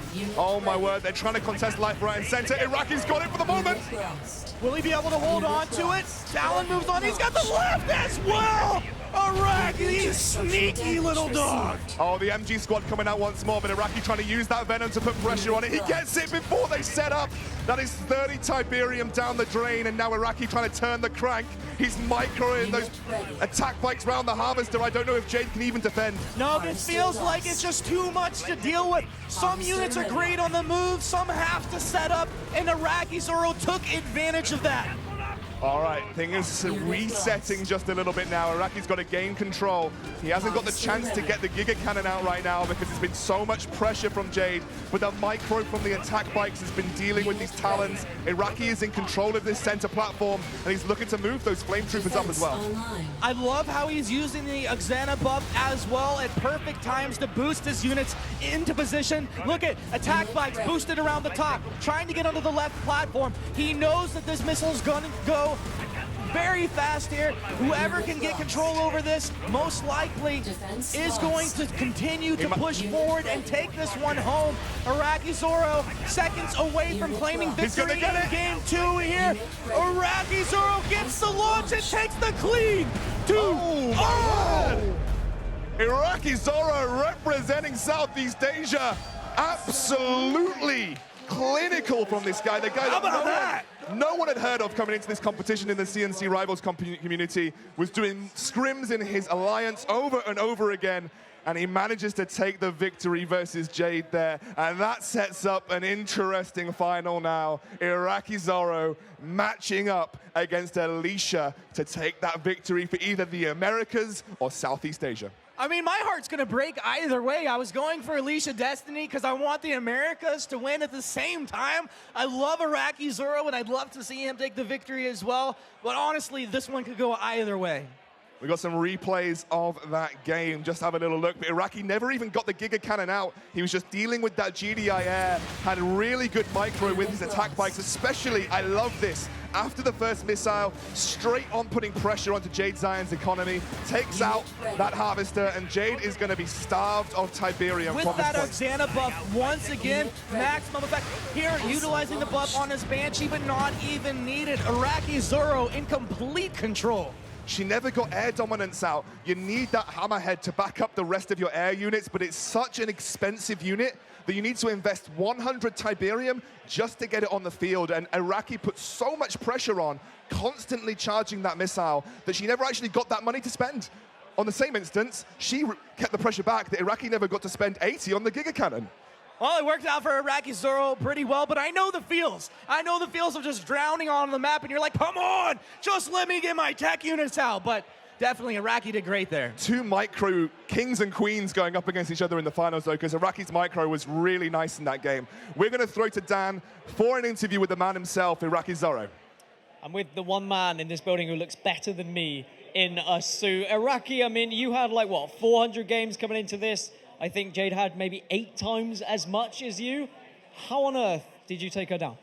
I don't know. I mean, she's an amazing player, so definitely well played to her. But I just have a lot of experience competing, and I think that definitely played a part. I mean, I spoke to you earlier, and you said everyone is visibly nervous. You look cool, calm, collected as usual. Do you think that played a part into it? Do you think maybe Jade was just lacking a little bit of confidence on the stage? I definitely think so. I mean, all the other players seemed really nervous, even Alicia, who won the first game. I think after the first series that she's played, she's going to be better going into the next one. But yeah, everyone is very nervous. I've done this many times before, so I think that's one of my advantages coming into this competition. Well, speaking of Alicia, she is going to be your final competition. How do you think you're going to fare? I think it's going to be a good match, if anything. She's an amazing player. She has a very specific play style. I'm going to try to play against it and do my best. All right, well, best of luck in your grand final here. We have our 2 finalists, but we're going to take a pause from the competitive showdown, and we're going to actually get to the big reveal. We are going to be revealing some in-game elements that are going to be coming to Command & Conquer Rivals. But before we do, let's take a look at some of the players' favorite units. My favorite unit is probably the Jump Jet Trooper on GDI. It's just a really solid anti-vehicle unit. has the same sort of movement that air units do, so you can jump over obstacles, jump over enemy units. Well, the only unit I build every game is Harvester, and I would say that is a great unit. But my favorite unit is the Stealth Tank, and the reason my favorite unit is the Stealth Tank is because it's a very micro-intensive unit. It's not good at pushing, but it does a lot of damage in one volley, so you can kill something and immediately run away with it, and you can build up a huge advantage by using the same Stealth Tank to repeatedly kill light vehicles and aircraft, and then never have to build a second one. My favorite unit right now is probably the Giga Cannon, and it's probably because it's broken right now. You can just place it in one place, protect it with other units, and it can destroy everything that walks on land. The Mammoth Tank is so awesome, but it's so hard to play. I feel like you have to survive long enough to be able to play, because it's like $250, the Tech Lab costs $120, so it's like $370 just for the first one. So just surviving long enough and having the Mammoth Tank slowly going in, and then when you have infantry, just run them over. I love it. Just love the feeling and seeing the Mammoth Tank just blow everything up instantly.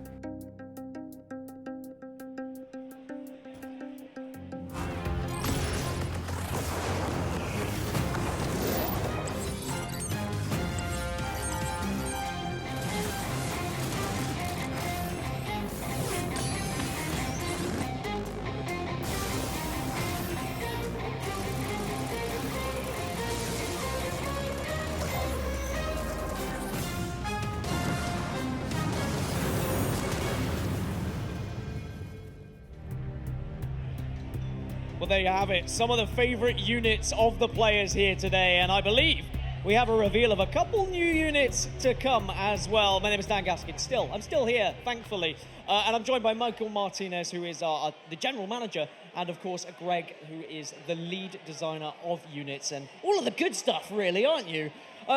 First of all, the Command & Conquer Rivals, it's an RTS built for mobile. It's built from the ground up. I mean, talk to me about what you envisioned when you created this mobile game. Yeah, so this has been a really long, incredible journey for the team, for Redwood Studios, and we're so proud of what we've accomplished. It's been amazing seeing what players have been able to do today with the game. We didn't know it'd be like this, but this is what we hoped for. So building an RTS for mobile, you have to do things really differently. You have to build it appropriately for the touchscreen, for session lengths, for the small screen device. So all of those things, we wanted to do that, make it appropriate for mobile, but also have all of that competition, all of that skill, all of that depth, continuous unit control. And you're seeing it right now. I mean, you've got me hooked, and you've got a lot of people in this crowd hooked already as well. Greg, you are the lead designer. You do design all of these units, and I hear that you also have a little bit of a background with RTS yourself. Yeah, I am the lead combat designer. I've worked on 6 Command & Conquer games. I've worked on about 10 or 11 RTS games, did some StarCrafts, all sorts of fun stuff. So I've been around the RTS block once or twice. And on the other side, Michael, I mean, the game is free to play, right? But it's also a very competitive game as well. What have you done to kind of protect the competitive integrity within that, because it is free to play? Right, so as you're seeing today, competition's at the very core of this game, and we're players of this game too. So we wanted to get in front of that for our players. So something we worked on was our fair play system, fair play initiative. So the most important component of that is unit level caps. So in any league, there's a maximum level cap, and a player will know that they won't face any units that are higher than the level for that league. So it's something we put in front of players very clearly. We also have win streaks, which gets players to the appropriate level sooner. And then challenge matches too, which is something where if you're playing a player who's higher ranked than you, you don't lose any medals if you lose. You have the chance for double medals if you win.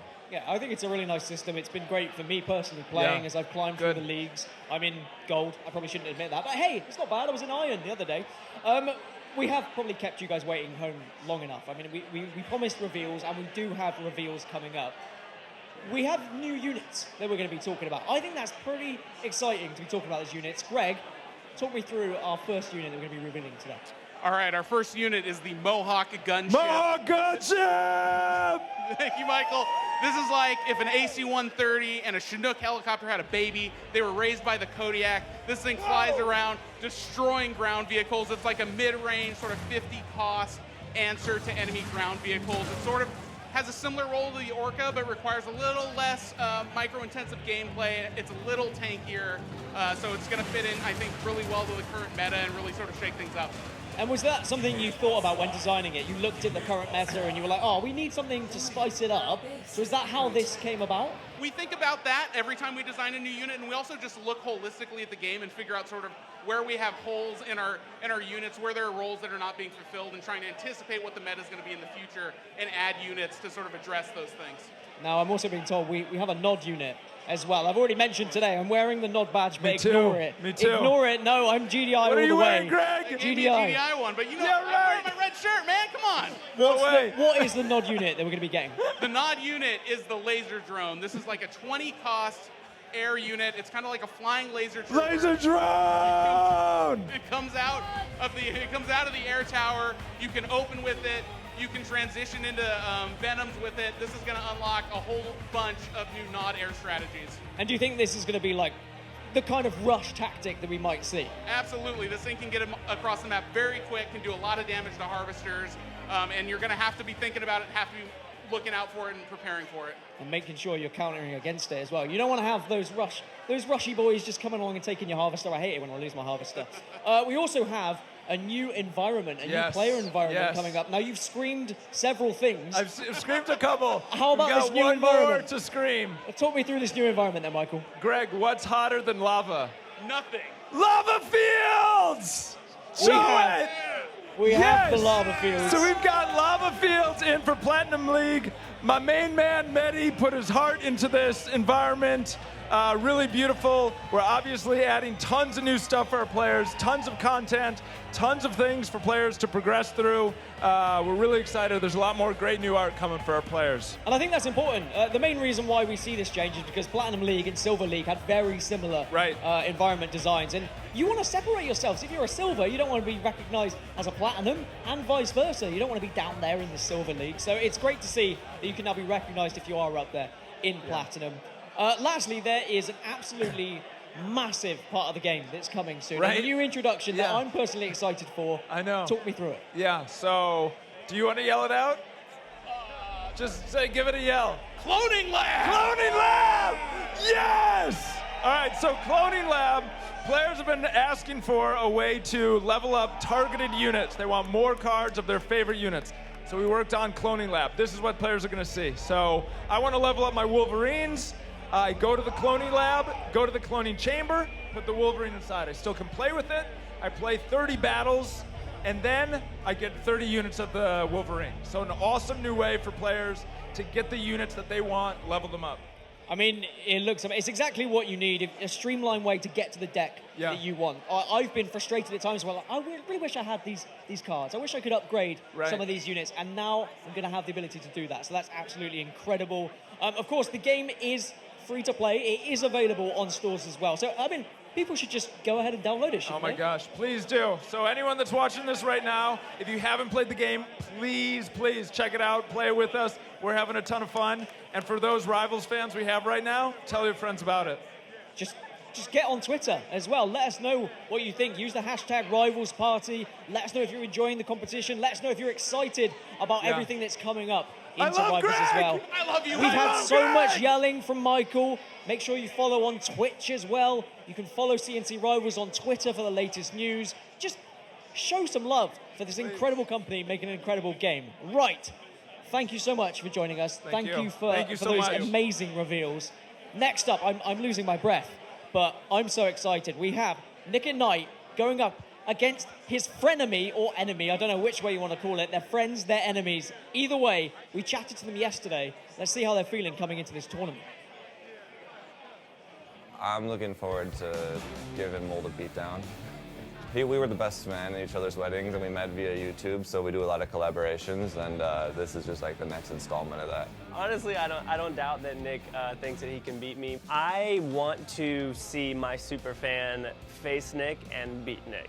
My name is Ryan Shaw. My gamer tag is Angels in the Dark, and I come from Jackson, Tennessee. I think the goal is to kind of have the big flashy deck while also trying to stomp on Nick, so Nick squared, actually. I think I'm going to discuss strategy with my super fan. His name's also Nick, so I think we're going to get along well. I'm Nick, and I'm from Stoke-on-Trent in England. Well, we're a team. We're a team now, so it's Team Nick and Nick. So yeah, I'll work with him. I'll work with him, and we will win. So when it comes to discussing strategy, I feel like my superfan will be able to give me some tips that I haven't thought of. So it'll be fun to see what they're thinking and see if they can teach me anything at the same time. Right now, he thinks he's all that, but like I'm a little better at Rivals, so I think the ball's in my court on this one. Welcome back, ladies and gentlemen. We are here with Nick at Night versus Molt. We are straight into game. No time for words. Woo! All right. All right, boys. Let's take a look at this. Off here. Team Nick versus Team Molt. I'm going to quickly explain what's going on right now. We have the two content creators going up against each other, Nick at Night and Molt. They're on two teams. They have their super fans with them. Nick at Night and Molt are going to play up against each other, and they'll take a win, one of them. Then their super fans are going to play against each other. Okay. And then whichever one takes a win, takes that win for their team. If one team wins everything, that's it, we're done. We're done. If we get to a tiebreaker, the winner of each round is going to go up against each other in a head-to-head. So we could see a super fan playing up against the stars here. We could indeed. Right. There's coaching going on. We've got coaches going on in this game. Is that fair play? I don't know, man. Both of them are doing it. Can we check the regular? I need a tournament officer. I need to call in our referee, right? Oh, Look at this, double harvesters. With an Inferno on the back, Nick at Night. That's a straight up Inferno. Nick, get your Inferno. Does this guy know what Nick, what are you doing? Move it, Nick. Come on, get to the harvesters. Are you trying to sabotage your own teammate? No, he knows what he's doing. Nick, he's you can also move named units. Nick You can over move here units, right Nick. now. Let's see. Nick, you have to keep your eyes on the device. Keep your eyes on the device. No touching. Don't touch his device. Right now, Nick at Night. He's getting. Look at Molt's just swarming your base right now. Come on. What is he doing over here? Are you telling Molt what to do, or you're the angel in his ear? Yeah, he's doing pretty good. He's doing All pretty right. good all by himself. All right, Nick's getting into the harvesters. He's looking to drop that bomb on the double harvester right now. No, he's going for the base. He's going for the base. Oh, nice! Confessors plus the Inferno. Oh, but Anaya again, about to get wrecked on down. Nice! This is absolutely mental. Both players ignoring the platforms, going straight through each other's this faces. is what I'm talking about, and this is why I wanted to see these guys match up. This is ridiculous. Oh, Nick going for another run at the base with the Inferno. They're just going to run it down mid. They're going to run it at those bases. This is basically like my ladder play right here. This is exactly what it looks like. He's going to try and get another bomb onto that base. Can he get it there through the Pitbull and the Talon? He's not even going to get there. Drops it. There we Nick, go. what are you doing, Nick? All right, Nick versus Molt, and we know that there's a bit of a rivalry here. These guys sweating just a little bit too much. We're almost out of Tiberium on the map. We're almost like they've already got through 2 Tiberium fields. What is going to happen right here, right now, Nick? You need to move that for. Oh, Rex the Pitbull on down. Another ion cannon. It's going to get 2 on top. Molt with the perfect strike coming down. Nick, that had to hurt. All right, here we go. Nick's got another Inferno on the field right now, but there's a lot of damage coming from this Titan and this Talon. These guys don't care about the missile. They don't They're care going at all. straight for the base. It's the new meta. This is the new meta being set by Molt right here, Oh, Nick right bombed his now. own base. Nick bombed his own base, but it doesn't matter. He's going for another sweep at Molt. Once again, Molt, another Inferno on his base. 2 Infernos making their way over. Molt just letting that Talon go to work on Nick's base, but he doesn't care. Oh, the ion cannon. Here we go. Wrecked. Molt looks like he's in control. He'll be able to take Nick down. Nick, you gotta get that Titan down, Nick. Where's the damage? Oh, boy. That's going to be Molt with the win there. Straight base rush strategy. I have to get in on this, guys. I was taking the mick a little bit, Nick. I didn't mean to. So, was this a pre-planned, a gentleman's agreement to ignore the missile, or is that just how it worked out? We decided on it literally a minute ago. We were like, hey, we got to be ourselves. Everybody knows us as being goofy and just messing around. We're like, we're not touching the bases. We're not touching any of that. We're just going for the race, and that's what we ended up doing. So opening with an Inferno, strong strategy. I liked what you were doing. Just didn't quite manage to get into the base enough there, Nick. We had a nice combo. It just happened that you just happened to bring a commander that just absolutely massacred our entire plan with that splash damage and took out our whole push. I think that game sums you two up perfectly. That was an off-meta, crazy game for what you're kind of known for on your respective channels. So that was awesome, guys. Does mean, Nick, you've got to get your super fan, also called Nick, into the field. Now, I've seen this guy play. He's pretty damn good. This guy's pretty good. He's pretty good. How are you feeling going up against? I'm feeling pretty good. I'm really pretty good. I'm ready for the matchup. Are you also named Molt? I am not. Well, you can call me Molt if you want me to. I will call you Molt, just for the fans. We're just having a good time with it, all right? Molt 2. All right. Let's get into this game, boys. Superfans have been something. Are you going to be doing coaching this time round? I think I could do a better job.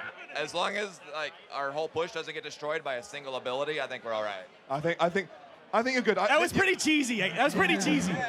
You're in capable hands, though. I've seen this guy play. He's solid. He's solid. Sandbagging over. All right, Team Molt up 1-0. Let's see if Molt 2 can find a victory. These guys are going to be walking away with a clean 2-0. All right, let's see. We can jump into game whenever you guys are ready. Here we go. Angels in the Dark taking on Big Vale. This is going to be a very high matchup. Now, remember, if Molt's team takes the victory, they win this entire thing. Molt is going to get the victory for his team. However, if Nick wins, we go to a tiebreaker. All right, and we'll see how it's gonna play out right here, right now. So Sweaty Harvesters, looks like we have some fan. You can hear this Nick back here. Nick! Where are the Molt fans at? What is going on here? Can we get some Molt somewhere? I mean, I think we need a little...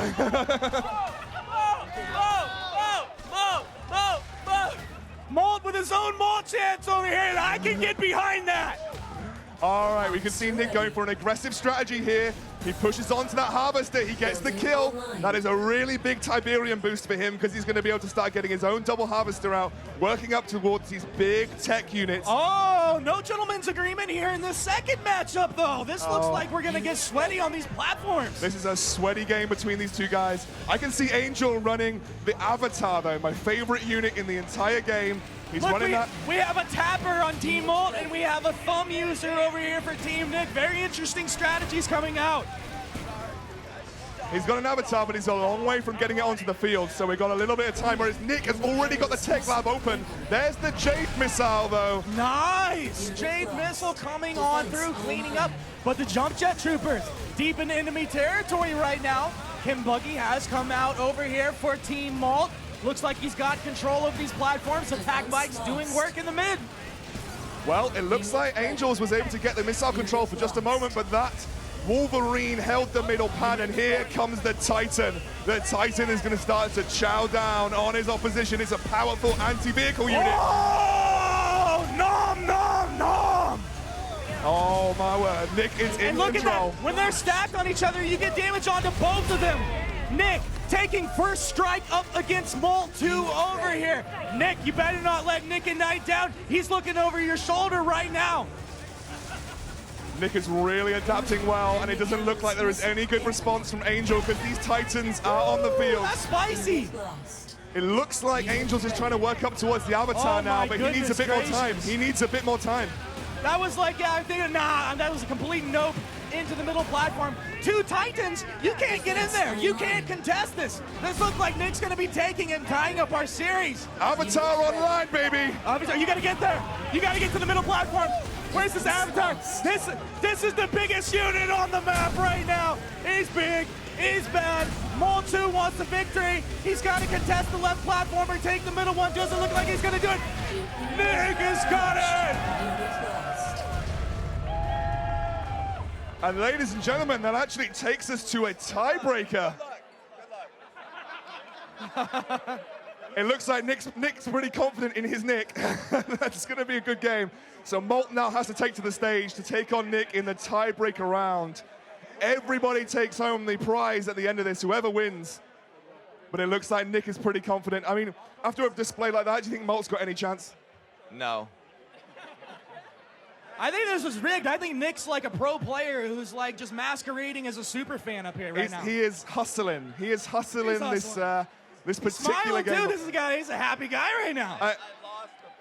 Yeah. In quotes, quote unquote. Nick is all for this show, right? He wants to just make it more interesting. I've also got a little bit of a bias ambition in Nick over here. He is also from the UK, so I've also got behind this guy. I wouldn't expect anything less from you.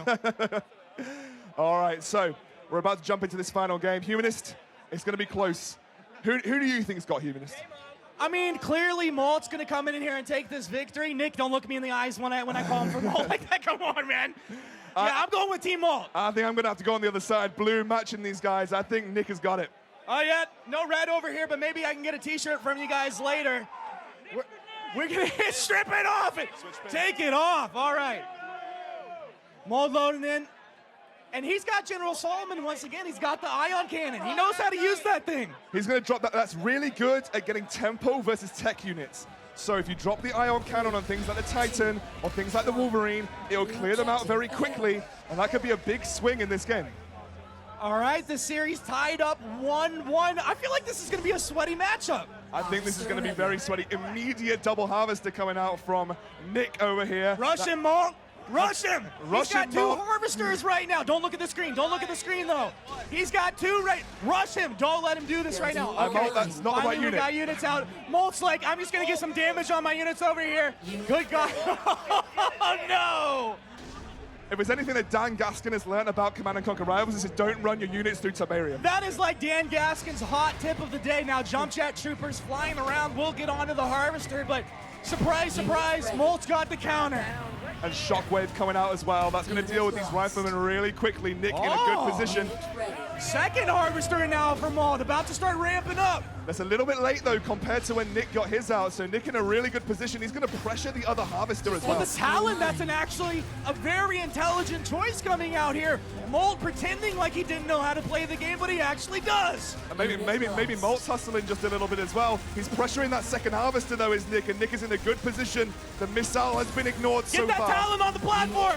Let's go, baby. Here comes the Titan already. The Titan out already. Uh-oh, run away. That Titan's about, oh.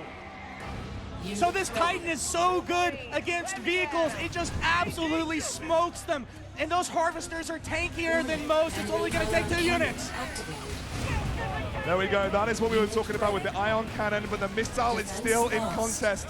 He's going to get another harvester kill here, and suddenly the Wolverine Titans are making their way onto the field. Nick is in complete control. Complete control currently, but it's just the Wolverines and Titans. Is there an answer from Molt? He doesn't have one in his deck. He really doesn't. Maybe those jump jets and Titan combos could work, but Nick gets the first missile, takes the first shot, and here come the Zone Troopers.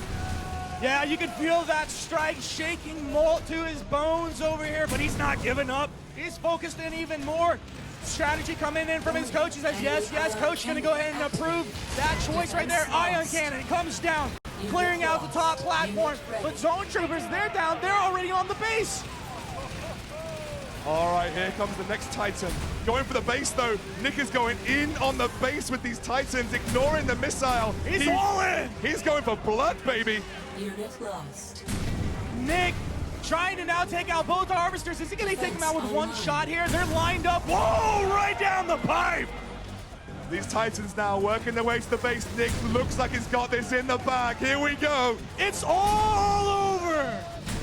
Team Nick at Night will be taking this one home as Nick the Superfan takes Molt out in the game 3. Oh man, there was no doubt in your mind, right, Nick? I mean, you're Superfan, also Nick, the names working together. I mean, I just don't think you can beat it. When you've got Nick squared over here, it's just so difficult. Nick, so you saw him play. Were you confident in him after that second game? You thought there was no way Molt had a chance? I've never seen such a quick Titan spam in my existence, so I didn't know how Molt was going to stop that, no. Yeah, I mean, honestly, that was pretty nuts. I really wasn't sure like what you were capable of doing, but that was a lot closer than I thought. Did you feel it?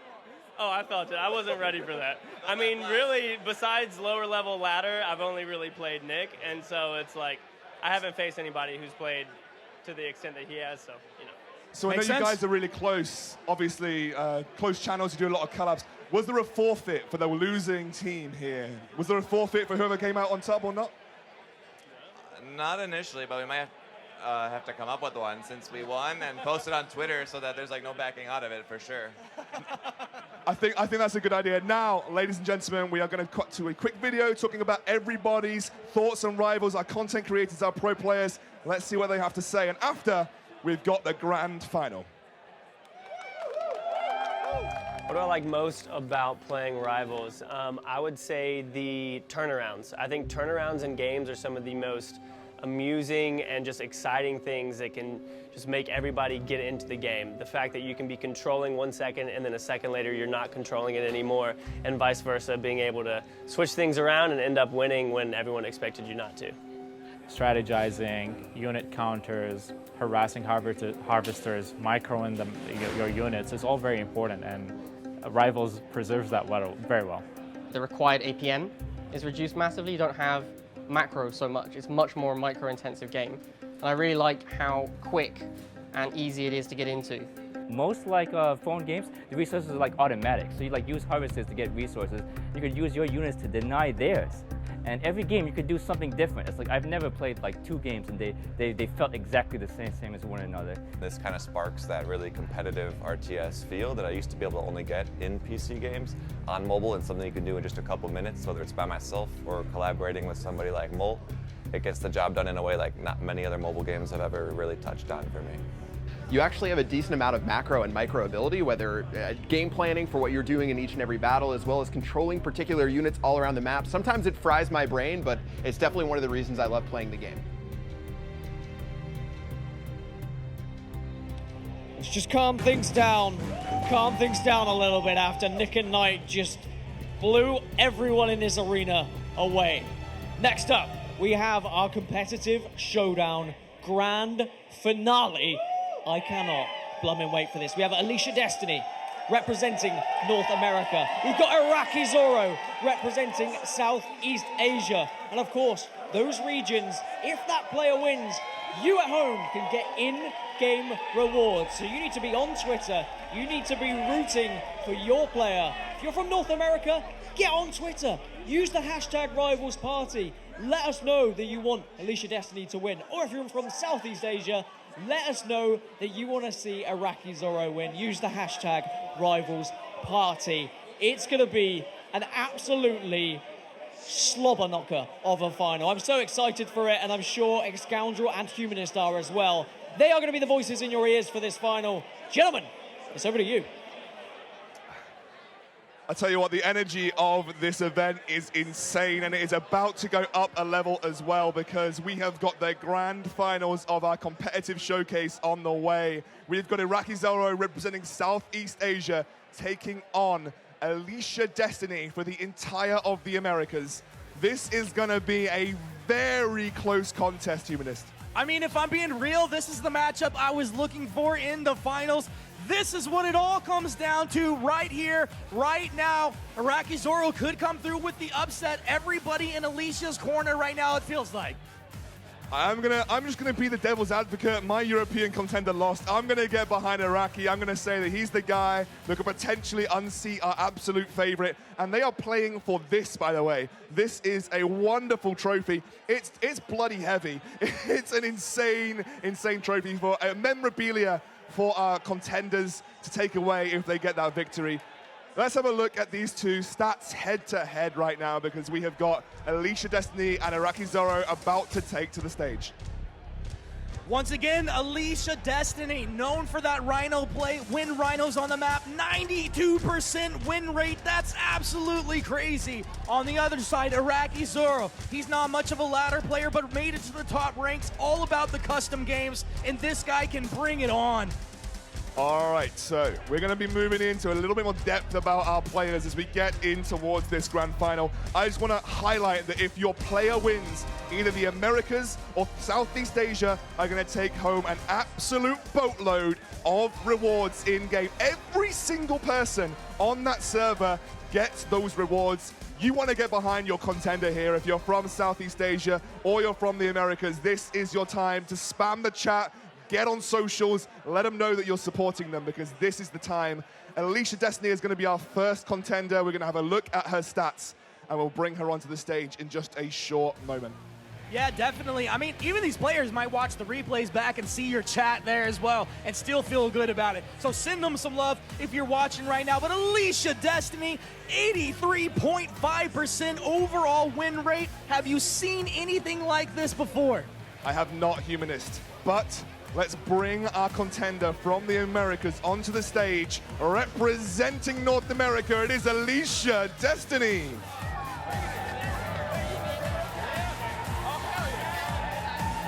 Alicia in the building and feeling good, making her way up to the stage, dancing, walking to the beat right there. Some flavor and talent all in one, the real deal. One of the best players in the world and about to show it right here, right now. Alicia is incredibly confident, incredibly skilled, and she is the player to beat in this grand final.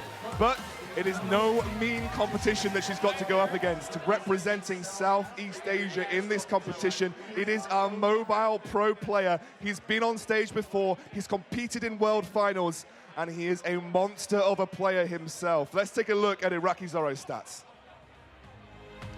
And this is the man of the hour, Iraqi Zoro, playing for Southeast Asia right now. Overall win rate, 72%, known for his Giga Cannon play. But let me just tell you, this guy, his micro skills are off the charts. He's absolutely the master of strategy. He can do it all, and he is ready to make his way out onto the stage right now. Iraqi Zoro. Iraqi Zoro making his way onto stage. Looking at that win rate as well, I just want to highlight that all of these players, the average win rate in the game is 50%. That is how far above the bar we're talking. These players are in the competitive sphere. They are incredible players. And Iraqi is one of the quickest climbers to make it to Tiberium League out of any player in Rivals history. He came in, he played the game for a bit, learned every micro tactic there was, and suddenly he was Tiberium League. He got there before me, and I was putting in time. I played more ladder games, and I'm like two leagues below him right now. It's crazy. All right, let's take a look at the first map that we have for this grand final. It is going to be Broken Mesa, a very open map. You can do double harvester, but it's very difficult to protect that Giga Cannon. If that's what Iraqi wants to go for, it's going to be a rough strategy on this map. So what I love about this map is it's really going to give both of these players a chance to show off their micro skills, their micro abilities. There's so many ways that you can maneuver around the top and the middle platforms here. It's going to be a true test of their abilities. So these guys gearing up. This will be the first of our best of three. Remember, the loser then gets to select the map. Decks will change, but Alicia and Iraqi are both undefeated in this competition so far. Neither of them dropping a game. Iraqi dispatching Jade, no missiles lost. Alicia losing only one missile in the first game to Blade, which was a very hot contest, but we are loading in Humanist. Loading into this game right now, our first game of the finals. It is underway. 3, 2, 1, let's go! All right, here we go. Zoro running another Giga Cannon deck, it looks like. He loves that deck. Oh, no, it's not. It's actually changed up. It's more of an aggressive GDI deck with War Dogs for a scout. He also has an Orca in hand. That Orca is really good against the MLRS. The MLRS is the point of Alicia's entire deck. She's got an MLRS deck to work with, so Iraqi looking like he's got a counter straight off the board. But he has to keep that forward position. If he allows Alicia to set up with that MLRS, things can blow up in his face, literally. Right now, Alicia Destiny just microing around the map, blocking off the movement onto this Harvester. Iraqi just trying to distract while he charges the missile at this point. He's going to meet Predator to Predator right at the top of this map. He's actually putting a lot of pressure onto Alicia. He's going to micro 2 in and try and get a pincer movement on this Predator. It looks like Alicia did have the advantage early on, but now with the Iraqi gets the win out there. to bottom, Iraqi able to take it, and the first strike as well. Alicia Destiny, will she be able to turn this one around? Iraqi getting the first missile with relative ease versus Alicia. That is kind of unheard of versus Alicia Destiny. He has put so much pressure, but Alicia now is going to start ramping up, moving towards Iraqi's Harvester. This could be still close yet. Once again, you see these Predator tanks just being moved around, trying to get damage onto key units while microing back here. And Iraqi Zoro now with the Orca out doing massive work onto those Predator tanks. Oh, Pitbull though, the Pitbull gets the kill on the Orca, but Iraqi's got another one on the field already. Pitbull's coming out very heavy for Alicia. He's actually going to take that one out. Easy able to take it out with one shot. Both players countering the other out incredibly well. Hammerhead takes out the air units with the help of the Pitbull. Pitbull from Iraqi now moving in with the War Dogs, wants to contest the top platform. Things are getting sketchy here as the 2-minute mark approaches for this game. Now the boost coming in from Colonel Jackson. Let's see if Iraqi can hold this middle platform. Oh my word, is Iraqi in control right now if he can body block that bottom platform and keep everything alive? Are they going to lose the War Dogs right now? Iraqi, you have to hold on to the platforms. Can he do it? No Alicia, losing out, Alicia. Looking to find it around Alicia. Oh, that was one second War strike. Dog. This is anybody's game, and this is what we're looking for in the finals. That was a turn that I have never seen anything so close. Iraqi manages to get almost to victory, but doesn't quite manage it. A single War Dog away from claiming the first game, and now he's going aggressive with these Harvesters, both of them stacking those Predators rather on each other. But Alicia now finding her way back in. I mean, this is so incredibly fun to watch right now. Just like these players are so smooth with their movements. I can't believe half of the plays that they're actually making right now. All right, there is the Shockwave Troopers coming in to deal with these jump jets. Iraqi might end up sacrificing these. He has to get rid of that Hammerhead somehow because the Orca is completely useless while the Hammerhead is on the field, and Alicia is finding her way back in here. It looks like a great turret placement from Alicia has set her up for potentially the second. Oh, wait a second. Iraqi's on the top platform. Iraqi took the top. Iraqi Zoro will take game one. Can you believe it? The #1 player in the world with an 81% win rate, and Iraqi has just taken the first game. Oh, Iraqi Zoro bumping up that win percentage just a little bit. That's a feels good, man. Look at him. Look at him on the screen. This guy is a mobile esports pro, and he is confident. Alicia's now got to keep her thoughts together because that is an upset. There's no other way of describing this. That is a massive upset in this I bet final. his heart rate's at like 50 BPM too right now. He's just chilling. I didn't even think this was possible. I genuinely did not think this was possible. I thought Iraqi was going to do well, but I thought Alicia was going to win this pretty easily. Iraqi just took the first game away from Alicia, a guy who has played almost no ladder. He scrims only in alliances with friendly games, and he is one game up in this final. Yeah, I think one thing to mention is that these players, they've seen what their opponents did a little bit earlier on, what kind of decks were being played, and that allows you to adapt on the fly. Iraqi, no stranger to that. Let's take a look at a replay from that game. Alicia will have the option to select the map for the next round. But this is that second missile that Alicia managed to steal away from Iraqi. A single War Dog kept her in the game here as Iraqi lost that. But Iraqi, look at that emotion. He's pumped. Look at that emotion. Oh, he looks happy, he looks confident, and that is just insane. I just wasn't expecting that. He's back down to a calm level. I need to get back down to the level that Iraqi's at right now. I think so. It's great to see these players show that excitement. We know that they're so focused on the game, but the moment you get that victory, it's just that sigh of relief. We're going to chuck it over to Dan, Nivalu, and Gasti to have a little breakdown of that game. I'm sure they're as lost for words as we are. Well, well, well. Iraqi Zoro, I mean, what a perfect story this is at the moment. Taking down the #1 player. I mean, talk me through it. How on earth did he achieve that? Yeah, well, I mean, what a Cinderella story. The newcomer who has been playing the game for a shorter amount of time than Alicia Destiny, who's pretty consistently been ranked 1.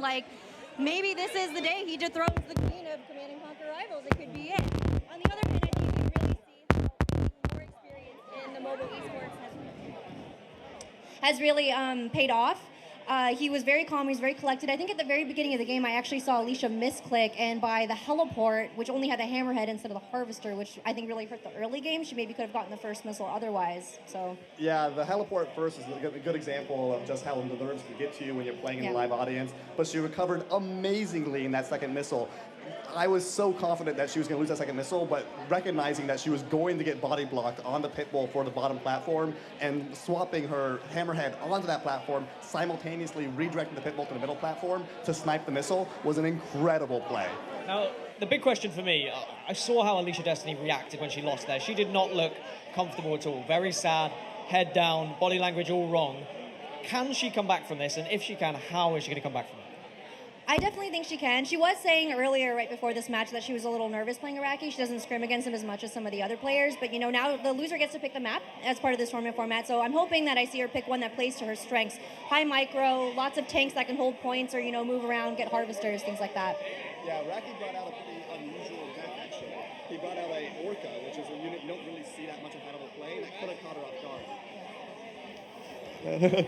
With the Orca being brought out, you never know what Iraqi Zoro is going to bring out. That's got to get in Alicia's head. She doesn't necessarily know what to expect because she just faced a very non-meta deck. So I think that she needs to play her bread and butter, something that she is the most comfortable with, so she can just fall back on what she's practiced for thousands of hours on. See, the games are that explosive, they're blowing out the microphones as well. I mean, what can we do? What can we do? They're just too exciting. Right, we still have plenty of action here. We still have a chance maybe for Alicia Destiny to come back into this one. Scoundrel, Humanist, let us know what's going to happen. I'm slowly losing my voice here. And I have been shouting and screaming at how insane these matches have been all night.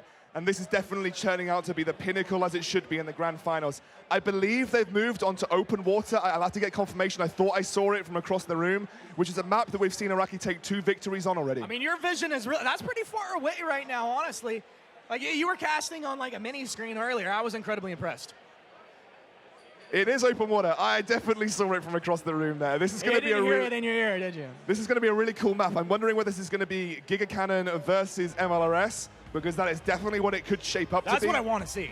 Definitely could be the case, but if Iraqi takes this, he takes the final. Alicia's got to win this one to keep herself in the game. I think Alicia definitely has the opportunity for a reverse sweep in this final series. Iraqi Zoro, though, very capable of closing this one out. No stranger to these high-pressure scenarios. And it looks like we have loaded into the game with an early rush from Iraqi. This is an absolute madman start from Iraqi. No Harvester, Bike Rush, but it looks like Alicia is going to try and contest this. He's got to take down the attack bikes or get a Harvester, or he's just completely on the back foot, right? Yeah, if he doesn't get anything from this, it doesn't look like he's going to get enough from this. This could be a throw from Iraqi very early on here. You know, sometimes you roll the dice and it just doesn't work out in your favor. Now Iraqi Zoro on the back foot. His economy is definitely struggling. Yeah, I think this is going to be a tough one from Iraqi. He took a big chance there with an attack bike opening. He wasn't expecting the defense coming out from Alicia so quickly. And now Alicia is charging that missile. Here comes the Scorpion tank. Scorpion taking advantage, even more of the early advantage here. Attack bikes from Iraqi Zoro, trying to protect his Harvester, but this poor Harvester can't even get onto the Tiberium. Alicia Destiny is in 100% control. Oh, it was just so risky from Iraqi early on, and the risk did not pay off. If you're going to do that in a game, at least do it when you've got that game up to work with. But Alicia back in full control here. Infernos onto the field. And Iraqi now probably just going to lose his base to the Infernos, to be honest. Yeah, this is all over right now. Iraqi Zoro will drop game 2. Alicia Destiny takes the victory in 1 minute and 30 seconds. One of the fastest competitive matches I have ever seen to tie up these finals 1-1. Iraqi smiling, he's keeping his confidence up, but that'll get Alicia back onto the territory that she needs to be on, back in that winning seat. And we are now down to a single game between the two of these players. That was so quick. Almost not worth talking about the breakdown. Iraqi went for a risky strategy. The strategy didn't pay off, and that is something that can happen in Rivals. If you go for that kind of aggressive rush and you don't get the reward from it, you end up so far behind. A good player will never. I'm very used to things blowing up in my face like that. That was nuts. But sometimes you roll the dice, it doesn't work out in your favor, and you can just you lose the game so fast. Like there's no way to come back from that. And Alicia is never going to let you get back from that position. She defended so well. Iraqi spent a lot of time trying to take out the attack bikes instead of trying to focus the Harvester. Maybe that was his downfall, but unfortunately, he is now going to have to find himself in a grand final third match with Alicia back on that smiling platform. We've got no replay for this game because it was just so quick, but we might be able to jump over to Dan, Nivalu, and Gasti to talk a little bit about that match. I mean, it went so fast, I'm not even sure what really happened there, but either way, Alicia Destiny, as Humanist would say, just wrecked Iraqi Zoro. Absolutely, it was just pure destruction. I mean, talk me through it. Oh man, that was a game after my own heart. If anyone's ever played me on ladder, you guys know I love attack bikes, and so seeing attack bikes from both sides, incredible. But I think that Iraqi Zoro, you know, targeting his attack bikes against Alicia's attack bikes instead of the Harvester really cost him, because doing that, well, she had a Harvester and he didn't, you know, it's going to put his economy back for much longer. And Alicia, like, if anyone had any doubt over the first game that maybe, like, she was going shaky or she didn't have it, like, this game proved she is still the queen of micro, the queen of vehicles. Yeah, for sure. In fact, Alicia did something really, really smart that I want to call out specifically, which is right after she defended the Harvester Rush and she built 2 attack bikes to go for his Harvester, she didn't send both attack bikes against his Harvester. She kept one back on the platform, continuously charging the missile. A lot of players would have gone straight for the enemy Harvester, but she knew she had a timing opportunity where she was really far ahead and wanted to close out the game before he could recover. So focusing on continuously charging the platform was a really smart move on her part. I mean, this is the perfect situation for the final. This is what we all asked for, right? The underdog, the new guy, the mobile expert going up against one of the best players in the world. What do you think is going to happen in this last game? Who do you think is going to take it? Oh, I know it's my job to be an analyst and predict, but man, I don't know. What a crazy set of games. Like, I want to say after this last one that Alicia, looking so dominant with a faction that is not her primary faction, just shows that experience at the end of the day still pays. She's played her game a lot, consistently been number 1. I think she's going to pull out something that she knows she's good with and could be another steamroll. Yeah, I think after defending a Harvester Rush, I think Iraqi Zoro is going to be more hesitant to go for an aggressive play. So I think she's going to know that, and she's going to go for her late game Kodiak deck, which is GDI. It's her bread and butter. It relies on late game tech, and I think that's the perfect move into this third match. So the mind games are going to start to play a part here. I'm so excited for this final game in the grand final. 2 people are even more excited than me, Humanist and Excoundrel. Oh, baby, we are into the final game of this best-of-3 final. Alicia representing the Americas, taking on Iraqi Zoro representing Southeast Asia. And oh my word, this is going to be close. Iraqi went for a very risky strategy, didn't pay off, and now we are down to the final blow. I can't call it either way.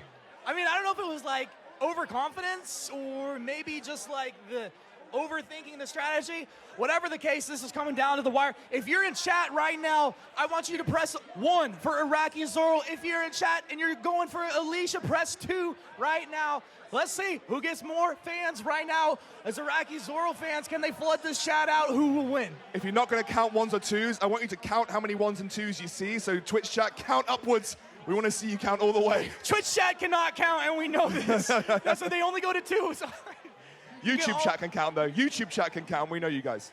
Yeah, we definitely know. But you see right now, these players are kind of refocusing in, right? Yeah, You've had a couple games under your belt, emotions riding high. You have to recenter yourself, think about your strategy. You know what you came down here to do, and it's just time to execute. We're moving on to the bullseye. That is what Iraqi Zoro has chosen. It's a very risky map. Everything's centered around a middle platform in a triangle formation. A little bit risky to defend your harvesters. It is a very intense map, lots of micro going into this game. Air units are pretty solid in this situation as well. Let's see the matchup. Iraqi versus Alicia for the grand final. Here we go. Let's go!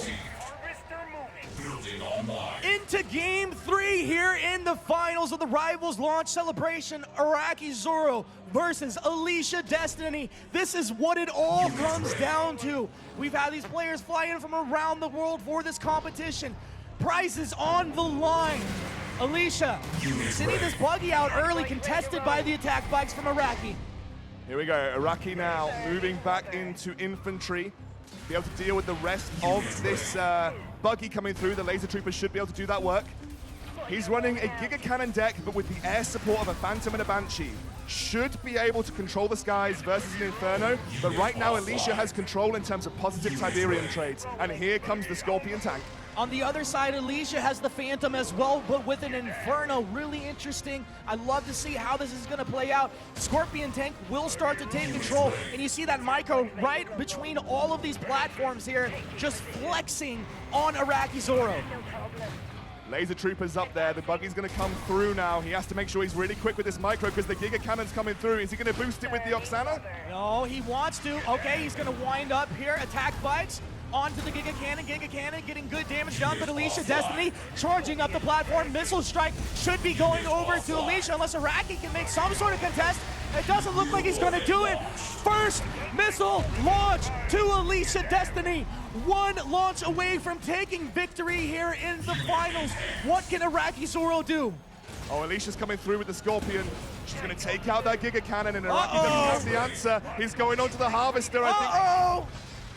Not looking good for Iraqi Zoro as his Harvester is pushed off of the Tiberium. It might even drop with one more attack.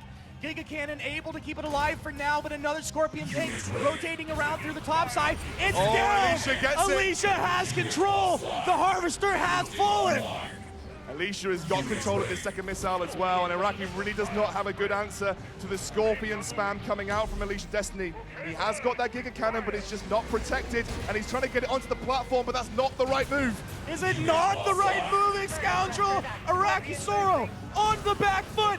Alicia Destiny one step away from claiming overall victory. Can she launch it? The missile go! Alicia! That's what it's all about. Congratulations, Alicia Destiny, representing the Americas.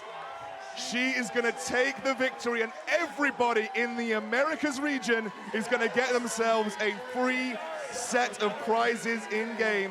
All smiles on stage, but Alicia Destiny takes the #1 position. She's been #1 on the ladder for almost the beginning of Command & Conquer Rivals. How about that, huh? Even Michael hyped up, jumping up onto the stage there. Iraqi Zoro taking the loss. What can you do?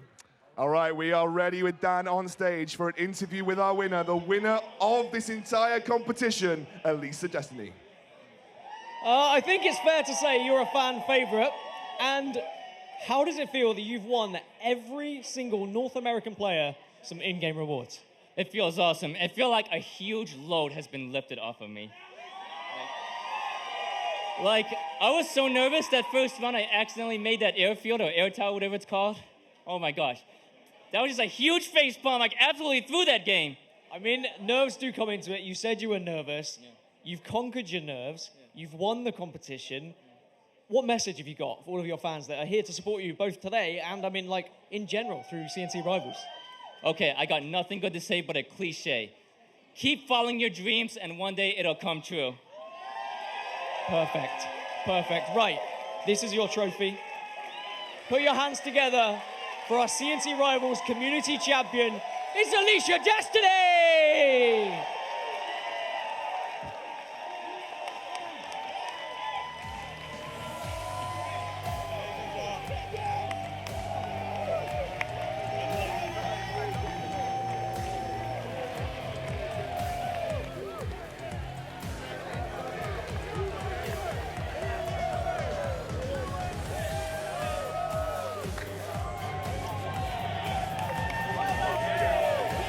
Well, I'm going to come in here. I hate to break up the festivities, but what an absolutely incredible evening it's been. What an amazing launch and the perfect winner. Commiserations to all of the other players who weren't able to win, but boy did they put on an incredible competition. Thank you so much to EA, to Redwood Studios, to all of the development team, for all of the players, the talent, everyone here today. Thank you for joining us. And most importantly, thank you to those of you at home. If you haven't played this game yet, it's free to download on the iOS Store and on Google Play. Get involved. It's CNC Rivals, baby. Thank you so much, and we'll see you next time!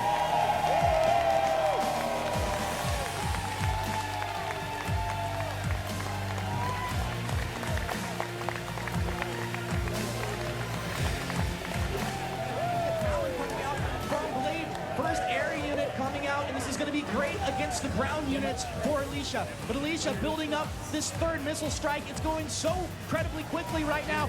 Blade, you got to get onto the platform. He stalls it out right at the last second here. Can he hold on to it? Alicia, she swings it. It's the launch. Alicia Destiny taking victory.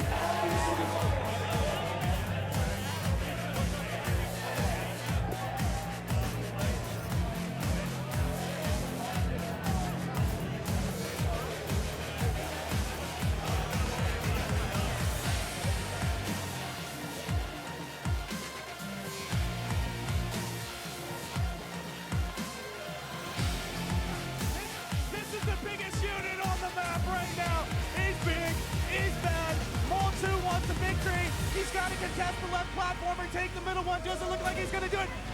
Nick has got it! Right now, our first game of the finals. It is underway. 3, 2, 1, let's go! and Alicia is finding her way back in here. It looks like a great turret placement from Alicia has set her up for potentially the second. Oh, wait a block. second. Iraqi's on the top platform. Iraqi took the top. Iraqi Zoro will take game one. Away from taking victory here in the finals. What can Iraqi Zoro do? Oh, Alicia's coming through with the Scorpion. She's going to take out that Giga Cannon, and Iraqi doesn't have the answer. He's going on to the Harvester, I think. Not looking good for Iraqi Zoro as his Harvester is pushed off of the Tiberium. It might even drop with one more attack. Giga Cannon on the back foot. Alicia Destiny one step away from claiming overall victory. Can she launch it? The missile go! Alicia! This is your trophy. Put your hands together for our CNC Rivals Community Champion. It's Alicia Destiny!